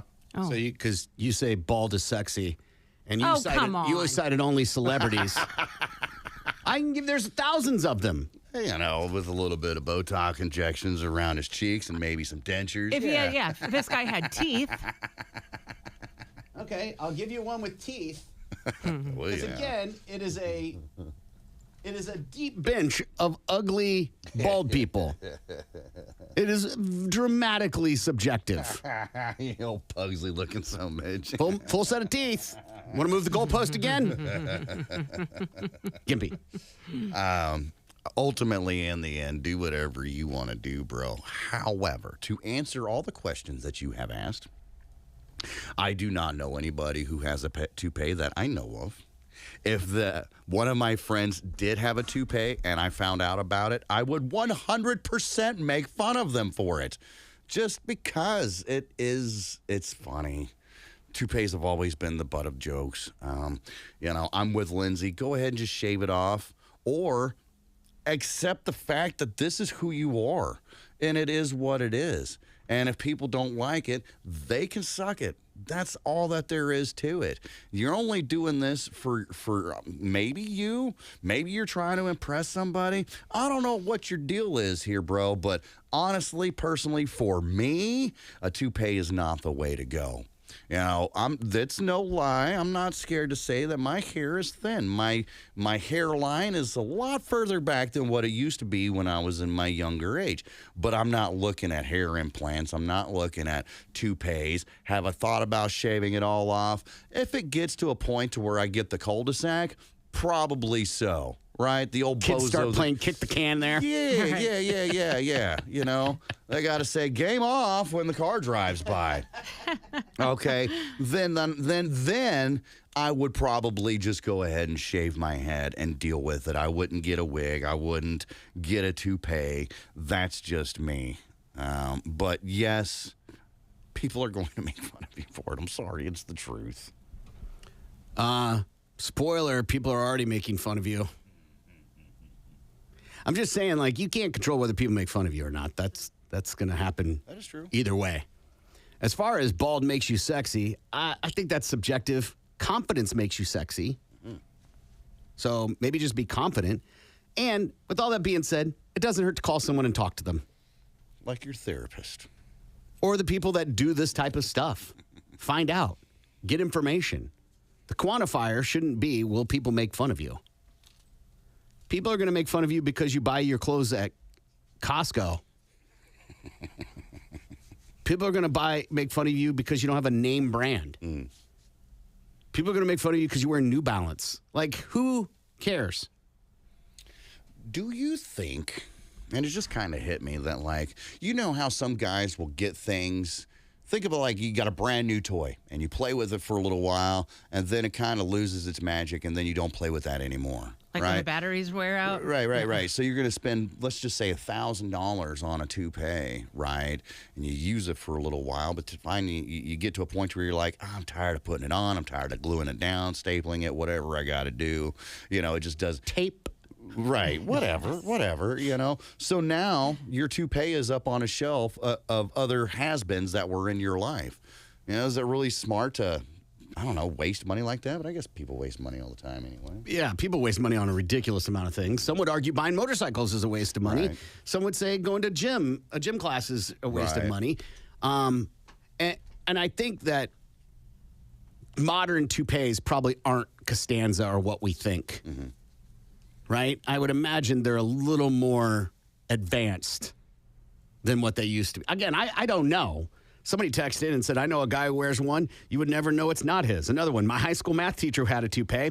One day the wind blew it off and he had to chase it across the parking lot. After that, he had a snap button implanted into his skull and he would snap it sometimes in class. Oh, What? God. That's too much. Was Mr. Hoja your math teacher too? Toupees are next level now. You never know these days. They are almost undetectable. There's the monthly maintenance for sure, but I say go for it. I would argue this too. Join a gym. Be active. Right. If you are feeling out a loss in your life, be active. That doesn't mean you got to lift weights and join jiu-jitsu or whatever. Just go be outside and walk every day. It's amazing what that will do for you. You may overcome some of that part, and you're being active instead of just trying to survive. All right, you can always email us, show@kmod.com. Tulsa's morning show is coming right back. The Big Man.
can also text BMMS and then what you want to say to 82945. You can always email us, show@kmod.com, show@kmod.com.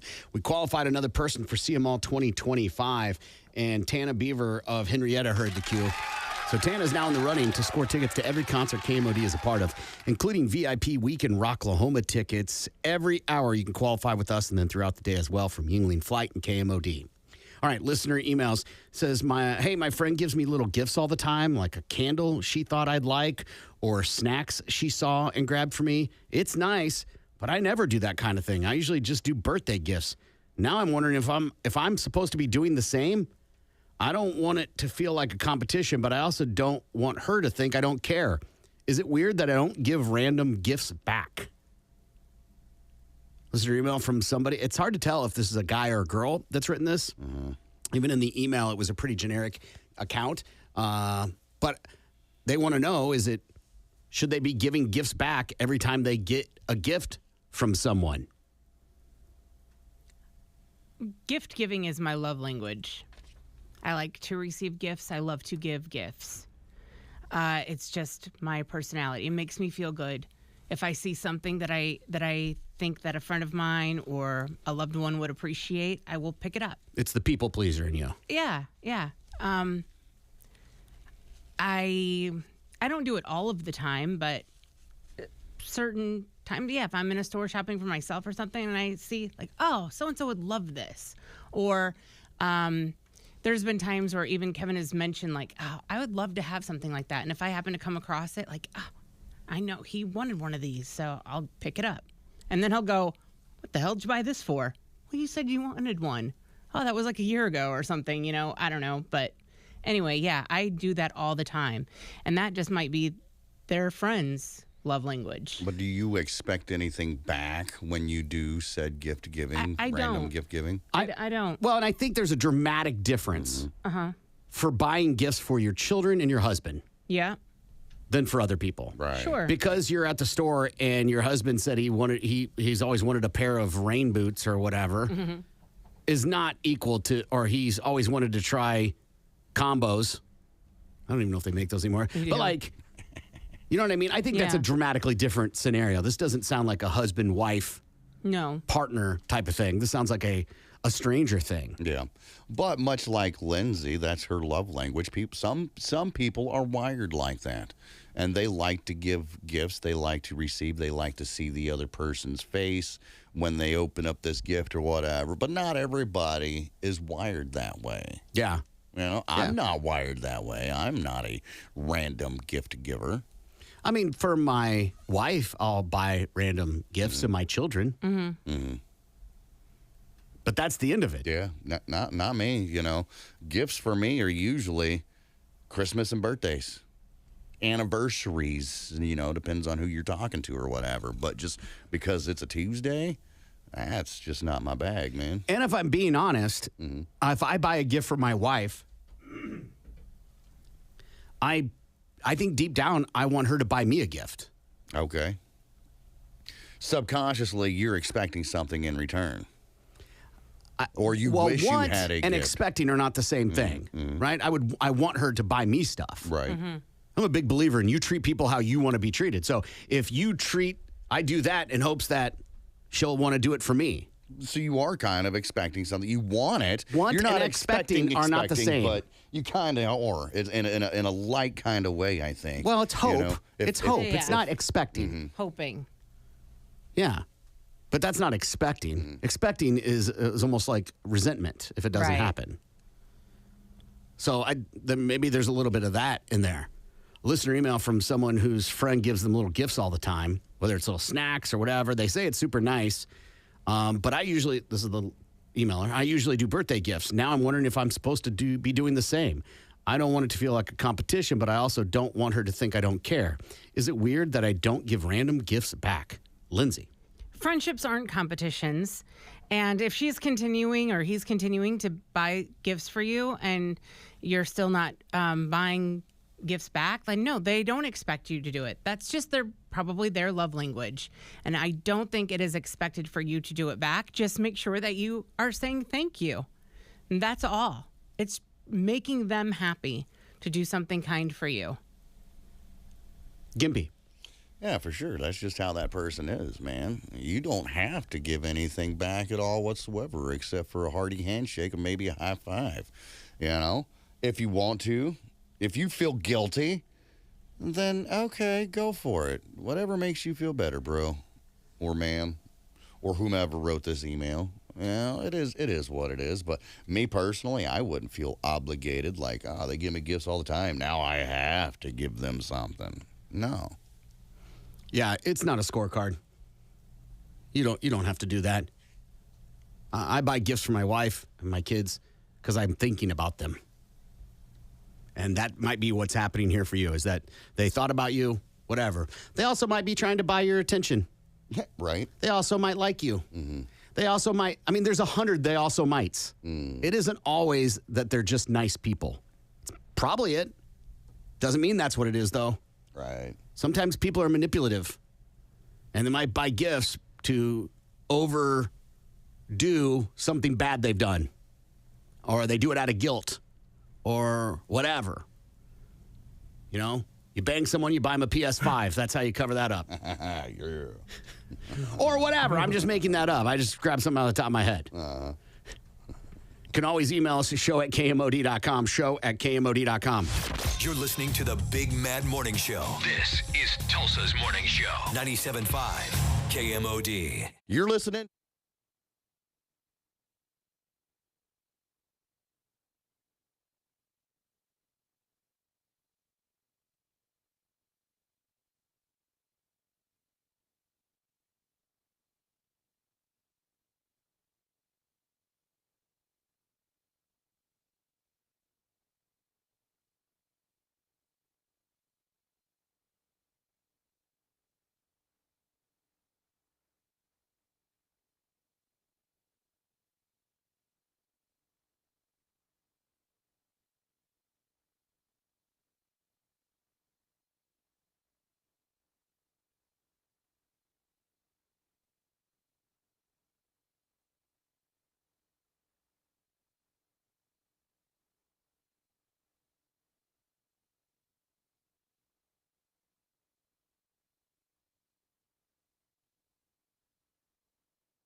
Good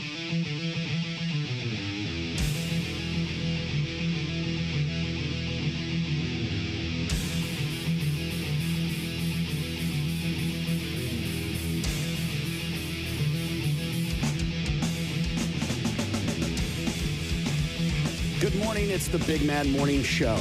Toll free 833-460-KMOD. Hey, Jeff Hensley from Hensley and Associates is supposed to join us here in about 10 minutes. So if you have a question about divorce, custody, guardianship, any of those things that have to do with family law, he'll be here to answer those questions in a few minutes. So feel free to get it to us ahead of time if you'd like. Email show@kmod.com. You can text BMMS and whatever that is to 82945 or call when he's in the studio. Toll free at 833-460-KMOD.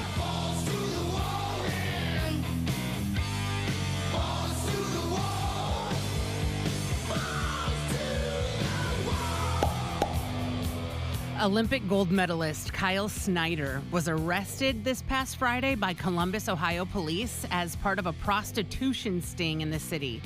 Columbus police confirmed the arrest to MMA Fighting on Monday. Snyder, who's 29, was one of 16 men charged during the sting after police led an undercover operation to crack down on prostitution in Columbus. Police posted escort ads online as part of the operation and then used the response to set up potential arrests. Snyder reportedly called and texted the number listed in the ad around 8:15 p.m. on Friday and agreed to meet the escort at a local hotel. After arriving, Snyder allegedly paid an undercover officer cash and requested oral sex. He was then arrested for engaging in prostitution and released at the scene. He's due in court on May 19th. One of the most decorated wrestlers in recent American history, Snyder secured his spot in history as the youngest U.S. wrestler to ever capture gold when he won during the 2016 Games. He returned to capture a silver medal during the 2020 Olympics before coming short of claiming a third medal during the 2024 Games in Paris.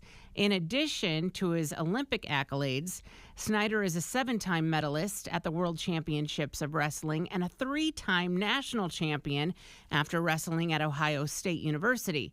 Most recently, he signed on to participate in the new Real American Freestyle Wrestling promotion that was started by Hulk Hogan.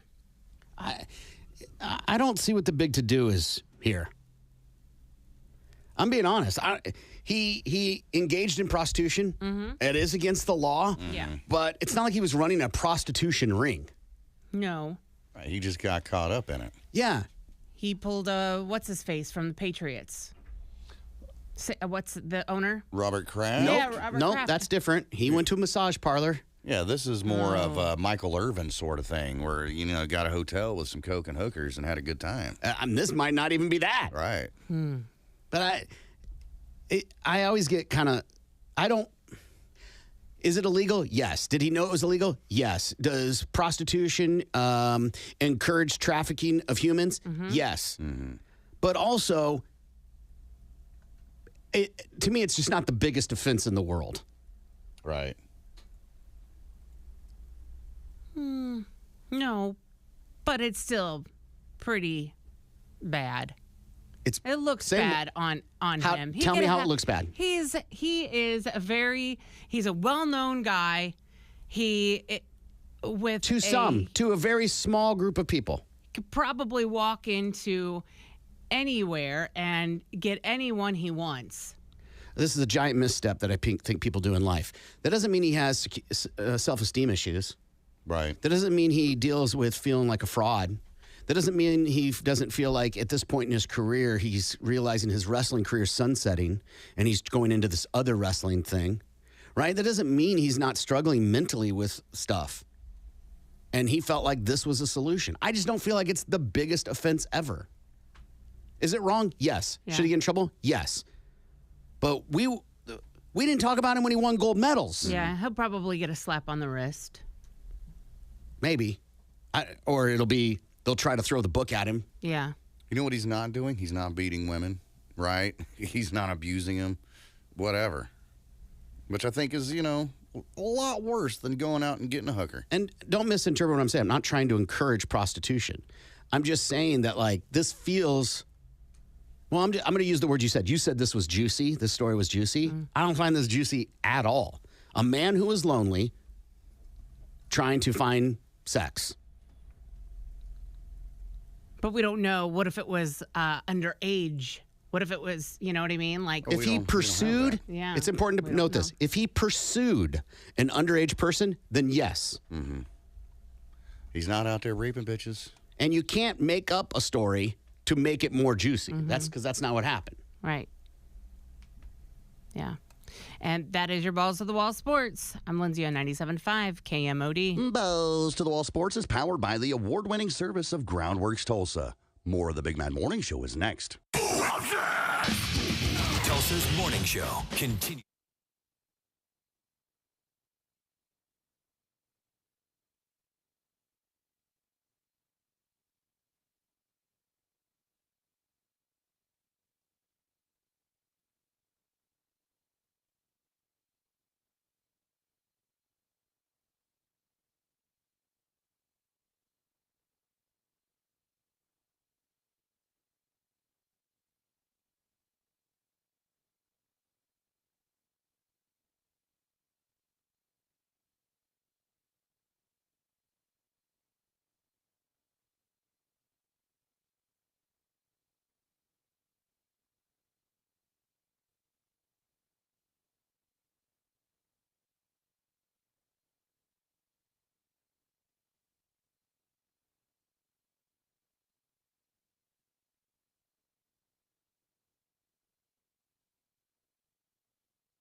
What you want to say to 82945. Good morning, Lindsay. Good morning, Corbin. Happy 26th porn star birthday to Vienna Rose.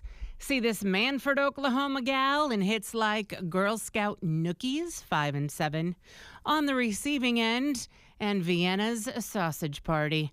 She was a Naughty Babysitter of the Year award nominee. Good morning, Gimpy. Did it do? What? That's no way that would happen. All right, joining us now in the studio is Jeff Hensley from Hensley and Associates. If you have a question about divorce, custody, guardianship, name change, anything that has to do with family law, he can answer it. And don't feel confused. It is Tuesday, but we had a technical problem yesterday, so Jeff couldn't come in. But he's here today to answer your questions. Good morning, Jeff. Hey, good morning. Thank you for being cooperative with us while we get through. We worked through our problems yesterday. Again, if you have a question, get it That's over what to I us. do. I help people with problems. You navigate problems That's right, for I people, navigate right? problems, exactly. Right. And if you're dealing with a family problem, he can help. Email show@kmod.com. You can text BMMS and whatever that question is to 82945, or you can call at 1-833-460-KMOD. This is one that was a hang on from last week we didn't get to. Is a lawyer needed to get the father's name on the birth certificate? My daughter's turning 18 in July. Is her mom's okay needed after she turns 18?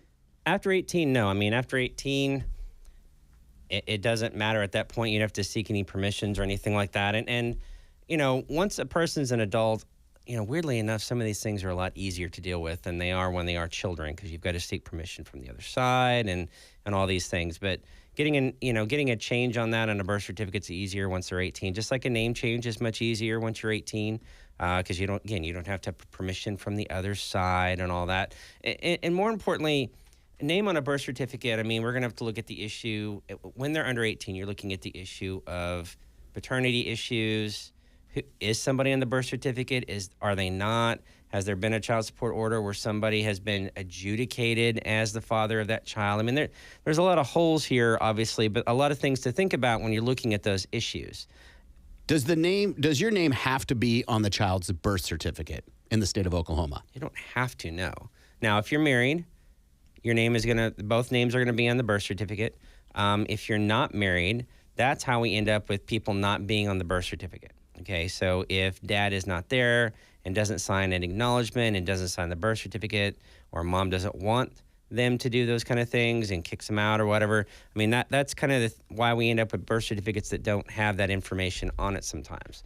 And so, you know, there's no easy fix to that in any state, unless they start requiring those things. But again, you run into issues of who's dad, who's not really dad, those kind of things. And so, you know, if you're not on the birth certificate, give me a call. I'd be happy to talk to you about how to make that happen, as well as, you know, if we need a name change as well, please give me a call. We can deal with that too.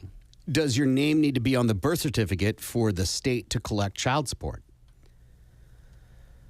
So what'll happen with that? I mean, they can still adjudicate you as dad, whether or not you're on the birth certificate. And of course, at that point, if you are adjudicated as dad, then you're probably going to want to be on the birth certificate, and we can take care of that as well. Jeff Hensley from Hensley and Associates is in the studio. If you have a question about divorce or custody or guardianship or name change, anything with family law, he can handle that. Maybe you're trying to get vacation sorted out with your baby daddy and you're not sure how to navigate that. He can help with that. Get your question to us. Email address is show@kmod.com. You can call it toll-free 833-460-KMOD, or you can text like this one, BMMS, and whatever that question is, to 82945. Is it smarter to legally separate before filing for divorce? Is there a pro or con to each one when it comes to property or debt? I don't know which one, if any of these, makes sense for my situation. So when you're talking about a legal separation versus a divorce, let me first say that most legal separations end up in divorce anyway. There are rare exceptions to the case where that doesn't happen, and a lot of times that's for religious purposes and things of that nature, because of the stigma of divorce in certain religions. But with that being said, you know, a legal separation, we're going to do everything that we would do in a divorce. We're going to divide the property, the assets, the debts. We're going to deal with visitation, custody, all those kind of things. We're going to do everything we would do in a divorce, except at the end of the day, you're still married, if that makes any sense. So some people try the legal separation idea for a while, and sometimes people will just separate. But when you're doing a legal separation, that means you're literally doing everything you would do in a divorce, minus the we're divorced. And 9 times out of 10, those are going to end up in some sort of in divorce anyway. So I'm not saying your case would be specific, whoever this is. I mean, give me a call. I'd have more questions to ask you as to why you're thinking one or the other. I mean, the pros and the cons. I mean, the pro of both of them, I guess, is that you get assets and debts and all those things divided. You get set visitation and custody and all those things written down either way. The con to the, again, to the legal separation, the downside to it is that you're still married. You're not divorced. You're not, while you're legally separated, you're still, legally tied to this person by way of still being married. So there's the downside of that. And of course, cons of divorce. Some people need divorce. Some people don't need divorce and they do it anyway. Like we talk about all the time, every case is specific. Every person is different. Every situation has its ups and downs and ins and outs and specifics. So that's why we like to give people free 15-minute consultations so that they can call me and talk to me or someone in my office about that and tell us what's going on so we can give you a personal, tailored answer based upon your particular situation.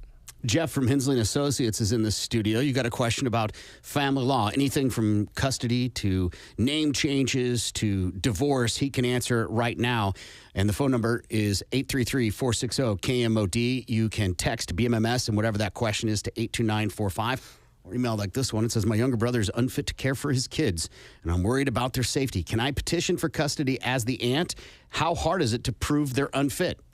So what we do when, quote, petitioning to be the custodial person on that situation is it's called a guardianship. So you're saying that the children are in some sort of immediate harm with brother and their brother is unfit to take care of them. I would ask, what do you mean by how is he unfit? I mean, is he, does he have difficult... Well, I mean, you got to be careful on your definition of unfit, okay? So unfit is not just, well, I don't like the way he parents. Right, so your standards. Right. I don't like the way he parents, so therefore he's unfit. Well, are they clothed? Yes. Are they fed? Yes. Do they have a roof over their head? Yes. Are they being taken care of? Yes. Do you not like the way that they change the diaper? No, I think he's an idiot. I mean, that doesn't make somebody unfit just because they don't fit your rule of being, quote, unfit in your head because of the way you do things. Is the burden of proof for unfit pretty low? And I think clothes, shelter, food is not low bar, but is that a pretty low burden of proof? Typically when we're talking about unfit stuff, we're talking about they're drug addicts, they're alcoholics, they are abandoning the children to go out and party all the time and dropping their kids off different places, or they have physically assaulted their children in some way. I don't mean sexually, but I mean they're beating them up, or they're mistreating them, or they're not feeding them, or those kind of issues. We're not talking about diaper changes where the diaper's slightly off, or those kind of goofy things. We're talking about, a lot of times when we're talking about unfitness, we're talking about major issues, okay? Major issues that any of us would define as unfit. Does the court see an age as an acceptable age to be left alone? Say that one more time. Does the court have an age that they consider an acceptable age to be left alone? Like if you say unfit... There's not a set age on the statute that says if your child is this age, you can leave them home alone. It doesn't exist in Oklahoma. It doesn't exist anywhere because every kid is different in the way that they handle themselves, their maturity levels, things like that. I think 12 is a safe age. And don't quote me on that. And don't say when someone calls the cops that Jeff Hensley said this. This is my personal opinion based upon my personal experience, okay? But again, there's no laws or anything that say what that specific age is. That's very specific to every kid, to every family, those kind of things. So there's no, because I agree, I think every kid's a little bit different. There's no way to know. It's clear, now, but I could see unfit being, well, he leaves the kids alone or the kid alone. Right, now by if themselves. he's leaving the kids alone and they're 6 years old, of course, that's dumb. Okay, that's a dangerous thing to do, okay? Or expecting a 12-year-old to take care and be the mother to all the other kids while you're out going to the casino. That's unfit, all right? But again, most of the time when we're talking about unfitness, we're talking about typically major issues. Jeff from Hensley & Associates is in the studio to answer your questions about family law. A couple ways to get your question. 833-460-KMOD is the phone number. You can also email show@kmod.com or text like this one, BMMS and whatever that is, to 82945. This says, I have a 22-year-old son who's having a baby. We want to have my husband, who has been their father, adopt him before they have the baby or get married so that the baby will have our family name. What is the process? I'm going to say it again because it is a little confusing.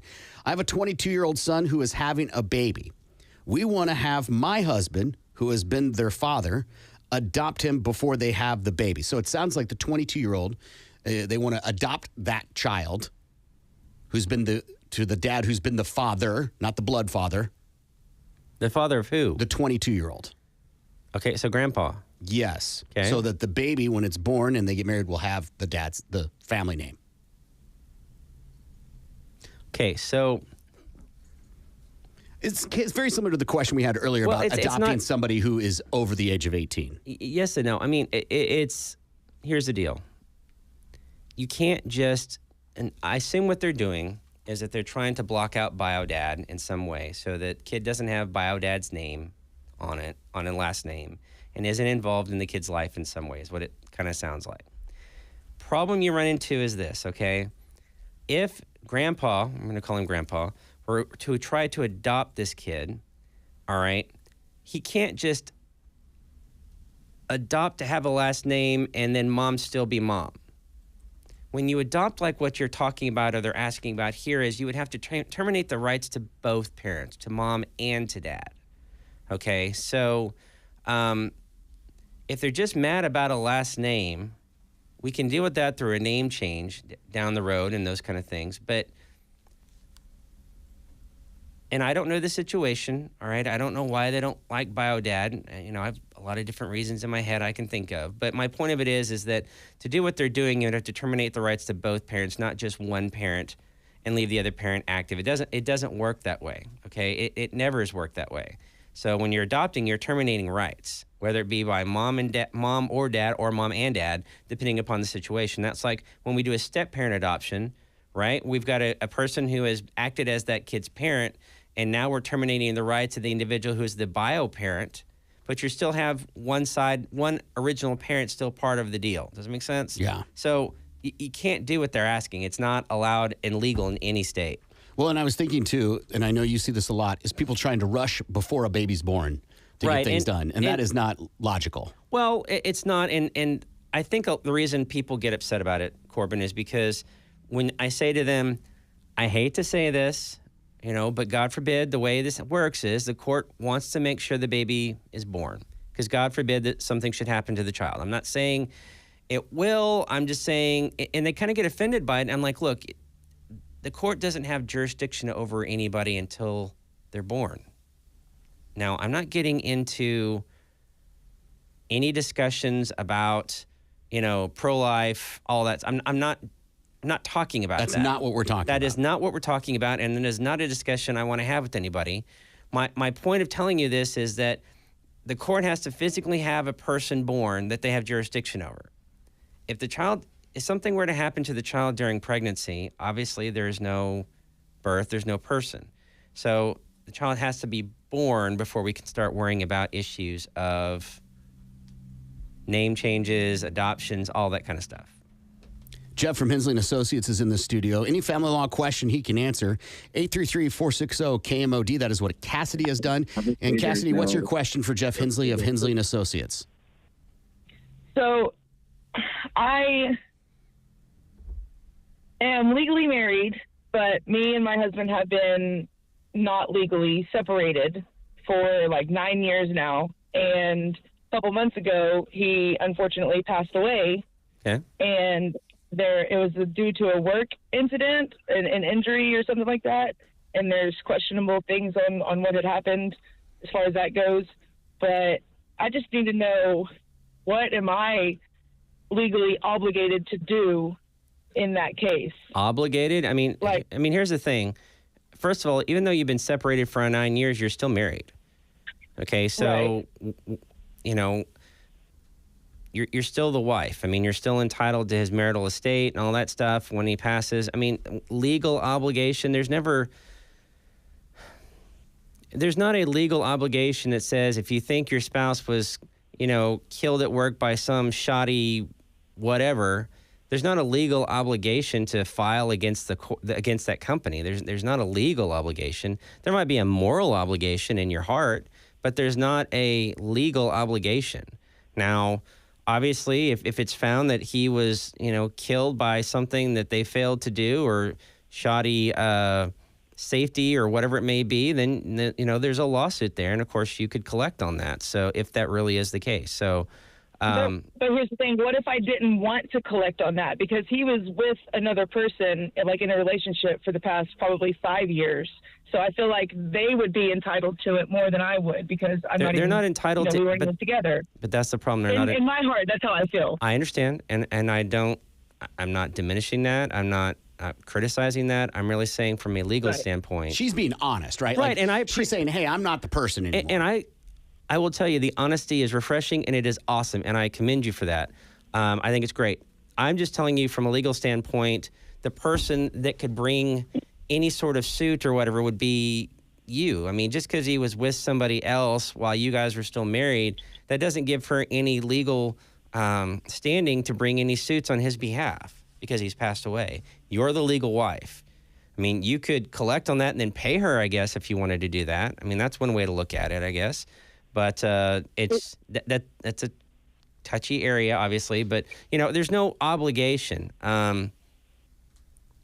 If you think that your husband was killed by failure of a company to do what they're supposed to do, there's all sorts of people you can turn them into. I mean, depending upon what the company is, there could be regulating boards and all sorts of stuff, OSHA violations, things like that. I mean, there's ways to handle these issues. Without bringing a civil suit.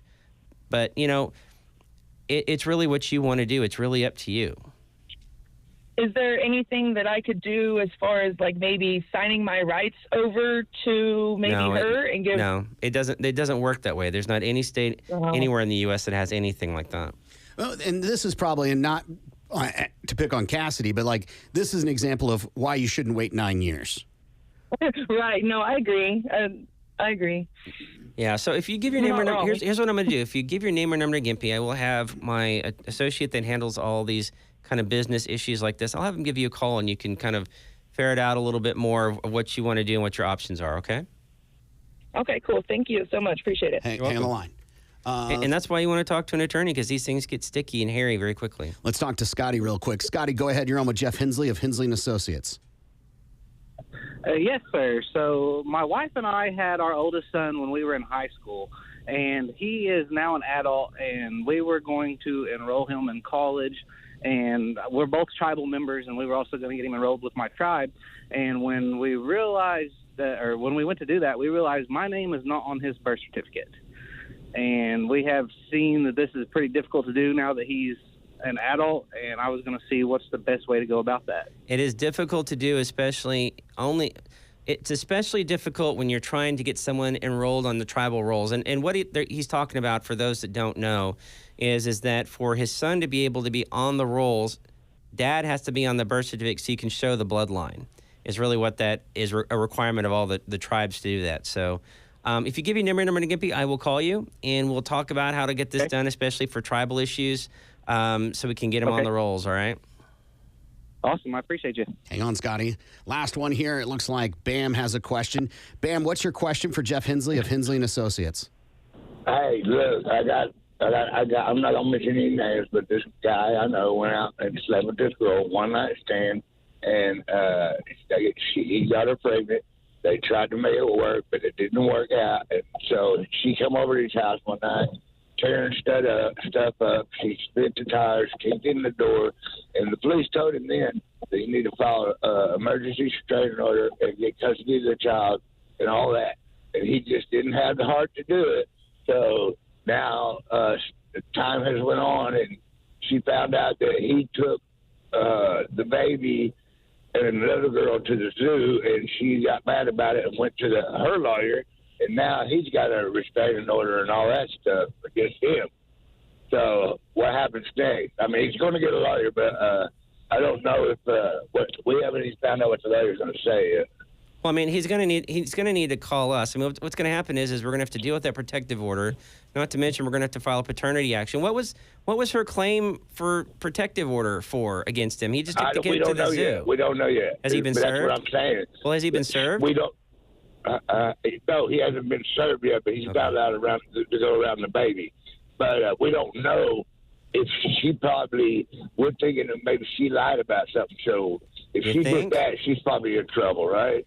Well, I mean, she has the burden of proof to show, but so many people, male and female both, all right? I'm going to dig on both sexes here. Right. Male and females both, they file these things, and they use it to control other people for kids and divorces and paternity actions and stuff. I mean, it's reprehensible, really, but that's the way the system works, sadly. With that being said, we're going to have to fight that PO, make it go away, and then, of course, we're going to need to deal with paternity. We're going to have to establish he's got custody and visitation and all these other things. So, you need to have him give me a call. And who are you people? Yeah, hold on, man. I'll have Gimpy get the info from you, and you can share and with your friend and deal with that. This is a good example. You don't wait 9 years. You don't wait to do paternity. You got to get that stuff taken care of, because even when he gets the PO taken care of, he still has to prove he has a right to see the child, Correct. right? Yeah, absolutely. And that's what the folks at Hensley & Associates can do, and you should call them at 918-398-5692, 918-398-5692 for Hensley & Associates. They can handle any family law situation you're in, and if you're thinking, you know what, I'd like to bring a civil suit against somebody, and maybe you need some litigation help on that, you guys can help in that area. Absolutely. So through our Pawhuska office that's being run by Sam Allison up there, all right, it is the Shoemake Law Firm. It is a different name, but it is still us. Either way, you can call that office or us, and we can get you in touch with them. In addition to family law, if you've got any other issue, whether it be probate, wills, trust, if you've got, a car wreck, criminal, we do a lot of criminal work up there for people. So if you've got anything as small as a speeding ticket to as high as a murder charge, please give us a call, and anything in between, we'd love to help you out and get those things taken care of for you. 918-398-5692 for Hensley & Associates. Get that free consultation when you mention KMOD. 918-398-5692. Jeff, have a great week. Hey, you too. We'll be back. Let's rock. More of the Big Mad Morning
morning. It's the Big Man Morning Show. Qualifying people for CMall 2025, and Aaron Wilson of the Took heard the cue. So Aaron has a chance to see every concert KMOD is a part of, brought to you by Union Flight. Another chance is coming up very soon with Mel. Make sure you're listening for that cue about 10:30 in between the twofer of Led Zeppelin. So be listening for that, and you can get qualified as well. And then throughout the day, there'll be many more chances for CMall 2025. Lindsay, what was that story you had about the cooler? Oh, the Igloo coolers. Over 180,000 of them are being recalled. Because why? Because people's fingers are getting amputated. What? Yes. 78 cases have been reported of people's fingers getting amputated. I thought it was like when the door shuts, and I've had my hand caught in the door a lot. Mm-hmm. And this cooler's been out for over 5 years. Yeah. It's a cooler. It's not a Buick. I agree. So I had to do some investigating to understand why it was getting recalled. Now, apparently, there's a handle that you grab and lift up to pull it. Okay. And it's got some wheels. And when that handle is pulled up, it creates a pinch point where people's fingers are getting severed in some cases. Wow. Yeah. Because if you get a broken finger, there's not much they can do. No. Almost zero, to be honest. But an amputation is a whole other thing. Right. And a pinch point that would be created by this lever action is pretty wild. How many was it where they were like, that's fine? Right. Why is it 78? What was the number that triggered the, okay, now it's time? If we get one more. Right. I read that it started with 12 complaints, and then it was 78 more. 12 like this year? I guess in the very beginning. Because I got to be honest, 78 over 5 years, not that bad. Right, it's not. right. So is it the big, long black handle that they're pulling up? Yeah. That, like you use it to pull behind you? Uh-huh. Okay. Yes. Not the small black handles or whatever. Average, yes. The average size that you would use to carry it or whatever. No. I want to know how people are getting their fingers caught into this thing, right? How is it creating a pinch point? Because just from what I know of coolers and what I see on the pictures here, the handle that you would grab is towards the bottom, right? And then you would simply just lift that handle up, and now you can pull it behind you. I'm So going to where's go the with pinch point? drunk. No, I got it. That's fair. They try to grab their sides and their fingers are there or whatever, and they get caught in that. Okay. Kids. Okay. I mean, and that's at the fault of the manufacturer. You could argue it's a faulty design. It's a design flaw. However, with all that being said, people have recently asked me what happened, my arm, my hand, and I'm always coming up with a different story. Yeah. I just have a new story now. I think so. I think this is fantastic. I mean, it sucks for the 78 digits that are lost. You know, those people that lost their fingers. Terrible. But I'm stealing it. I also think this is a poor person problem. Why you say that? You ain't got to get that problem with the Yeti. Right. Right. He's not wrong. Yeah. You aren't wrong. We were at the graduation thing this weekend, and my brother's girlfriend's parents brought a cooler with stuff. And he's like, hey, will you help me carry this? Of course. I go to, man, Yetis are so heavy. Yeah. Yeah, they are. It's enough to not want a Yeti. Just emptying that they're heavy. Yes. Now you're going to load it down with ice and beverages and sandwich meat and stuff like that. We have one, and like when we have people over, so almost never, and she'll go, can you get it out of the attic? And I'm always like, okay, because it's heavy. Yeah. Why keep it in the attic? Well, Much better in the garage, right? It'd be easier. No, I have kids' toys and everywhere Yeah. else. The backpack ones are nice. I have a soft side Yeti that's awesome. Yeah. Okay. I keep it in the car for groceries. So when I buy stuff, like if I buy something here and it takes me 45 minutes to get to my house, It keeps Smart. the ice cream from melting. it delays it for sure. Yeah. Yeah. I was thinking this is another example of people not being honest and they're blaming the cooler. By the way, there's a whole other thing of like your injury's so bad, you're like, let's call the manufacturer of the cooler. Yeah. I don't know. So that's 78. That means there's at least 3 times as many more of people like, I'm not messing with all that. It's my dumb mistake. Yeah. That to me, that is 78 is a wild number of people that went, let's call the 1-800 number. Go through all the prompts.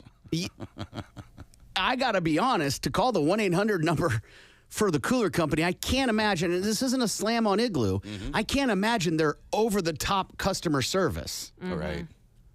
Because I can't imagine they get a lot of customer service calls. Igloo Cooler, how can I help you? Well, I've got this cooler, and I have some ice and some beer. What do I do now? Igloo, how can we help you? Will it keep hot stuff hot? Right. Right. Spoiler, yes. Right. That's how you finish ribs. I don't understand how this is happening because it says that the tow handle, which is much longer. But the black part, it's the pinch Yes. point's in the middle, near the connection to the cooler. Even then, why are your fingers so down low trying to grab this handle? Listen, we had to do not put toaster in the bathtub. I don't know what you guys are asking. Yeah. That's true. I can't Gimpy has used this line before. This feels like a life working itself out problem. Right. This is solving some problems for some people. If you are using the cooler incorrectly, I feel like that's on you. Yeah, absolutely. And you want to chalk this up to the McDonald's coffee thing, but when you dig into the McDonald's coffee thing, this was not this woman being egregious. She didn't even want the lawsuit. But the coffee at McDonald's at the time was so over the top hot, unnecessarily hot. I'll give you There were that. no standards for that. Right. So you can't compare it to that scenario. And as far as I know, nobody's brought a lawsuit. This cooler sold between $80 and $140. Yeah. Coolers are not cheap. No. I've got 1, 2, 3, 4 coolers at my house.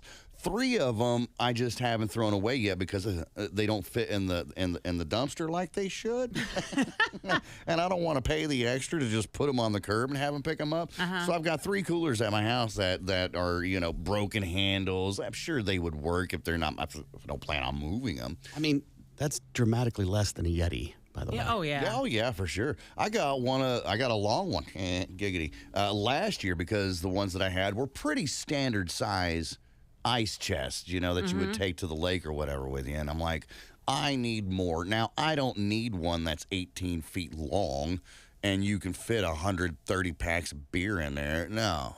But even then, that sumbitch cost me, it was like $160 for that damn thing. And I'm like, dang, I don't want to pay it, but I will.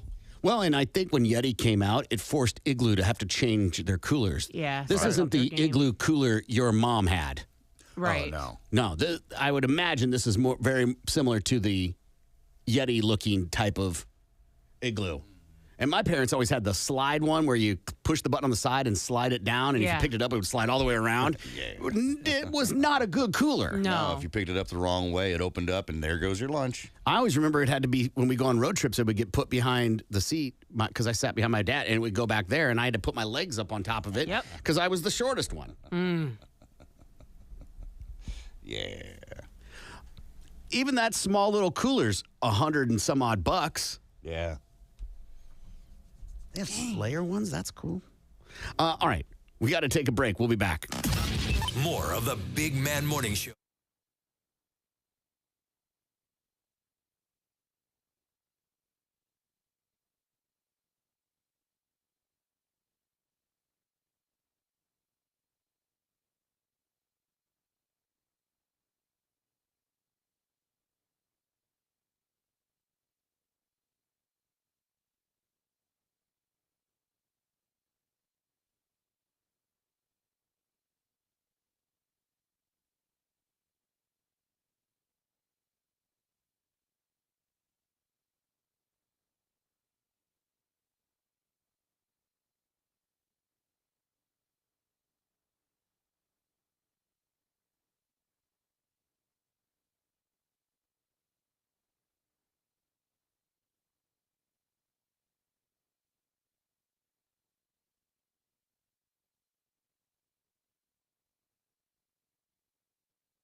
Good morning. It's the Big Mad Morning Show.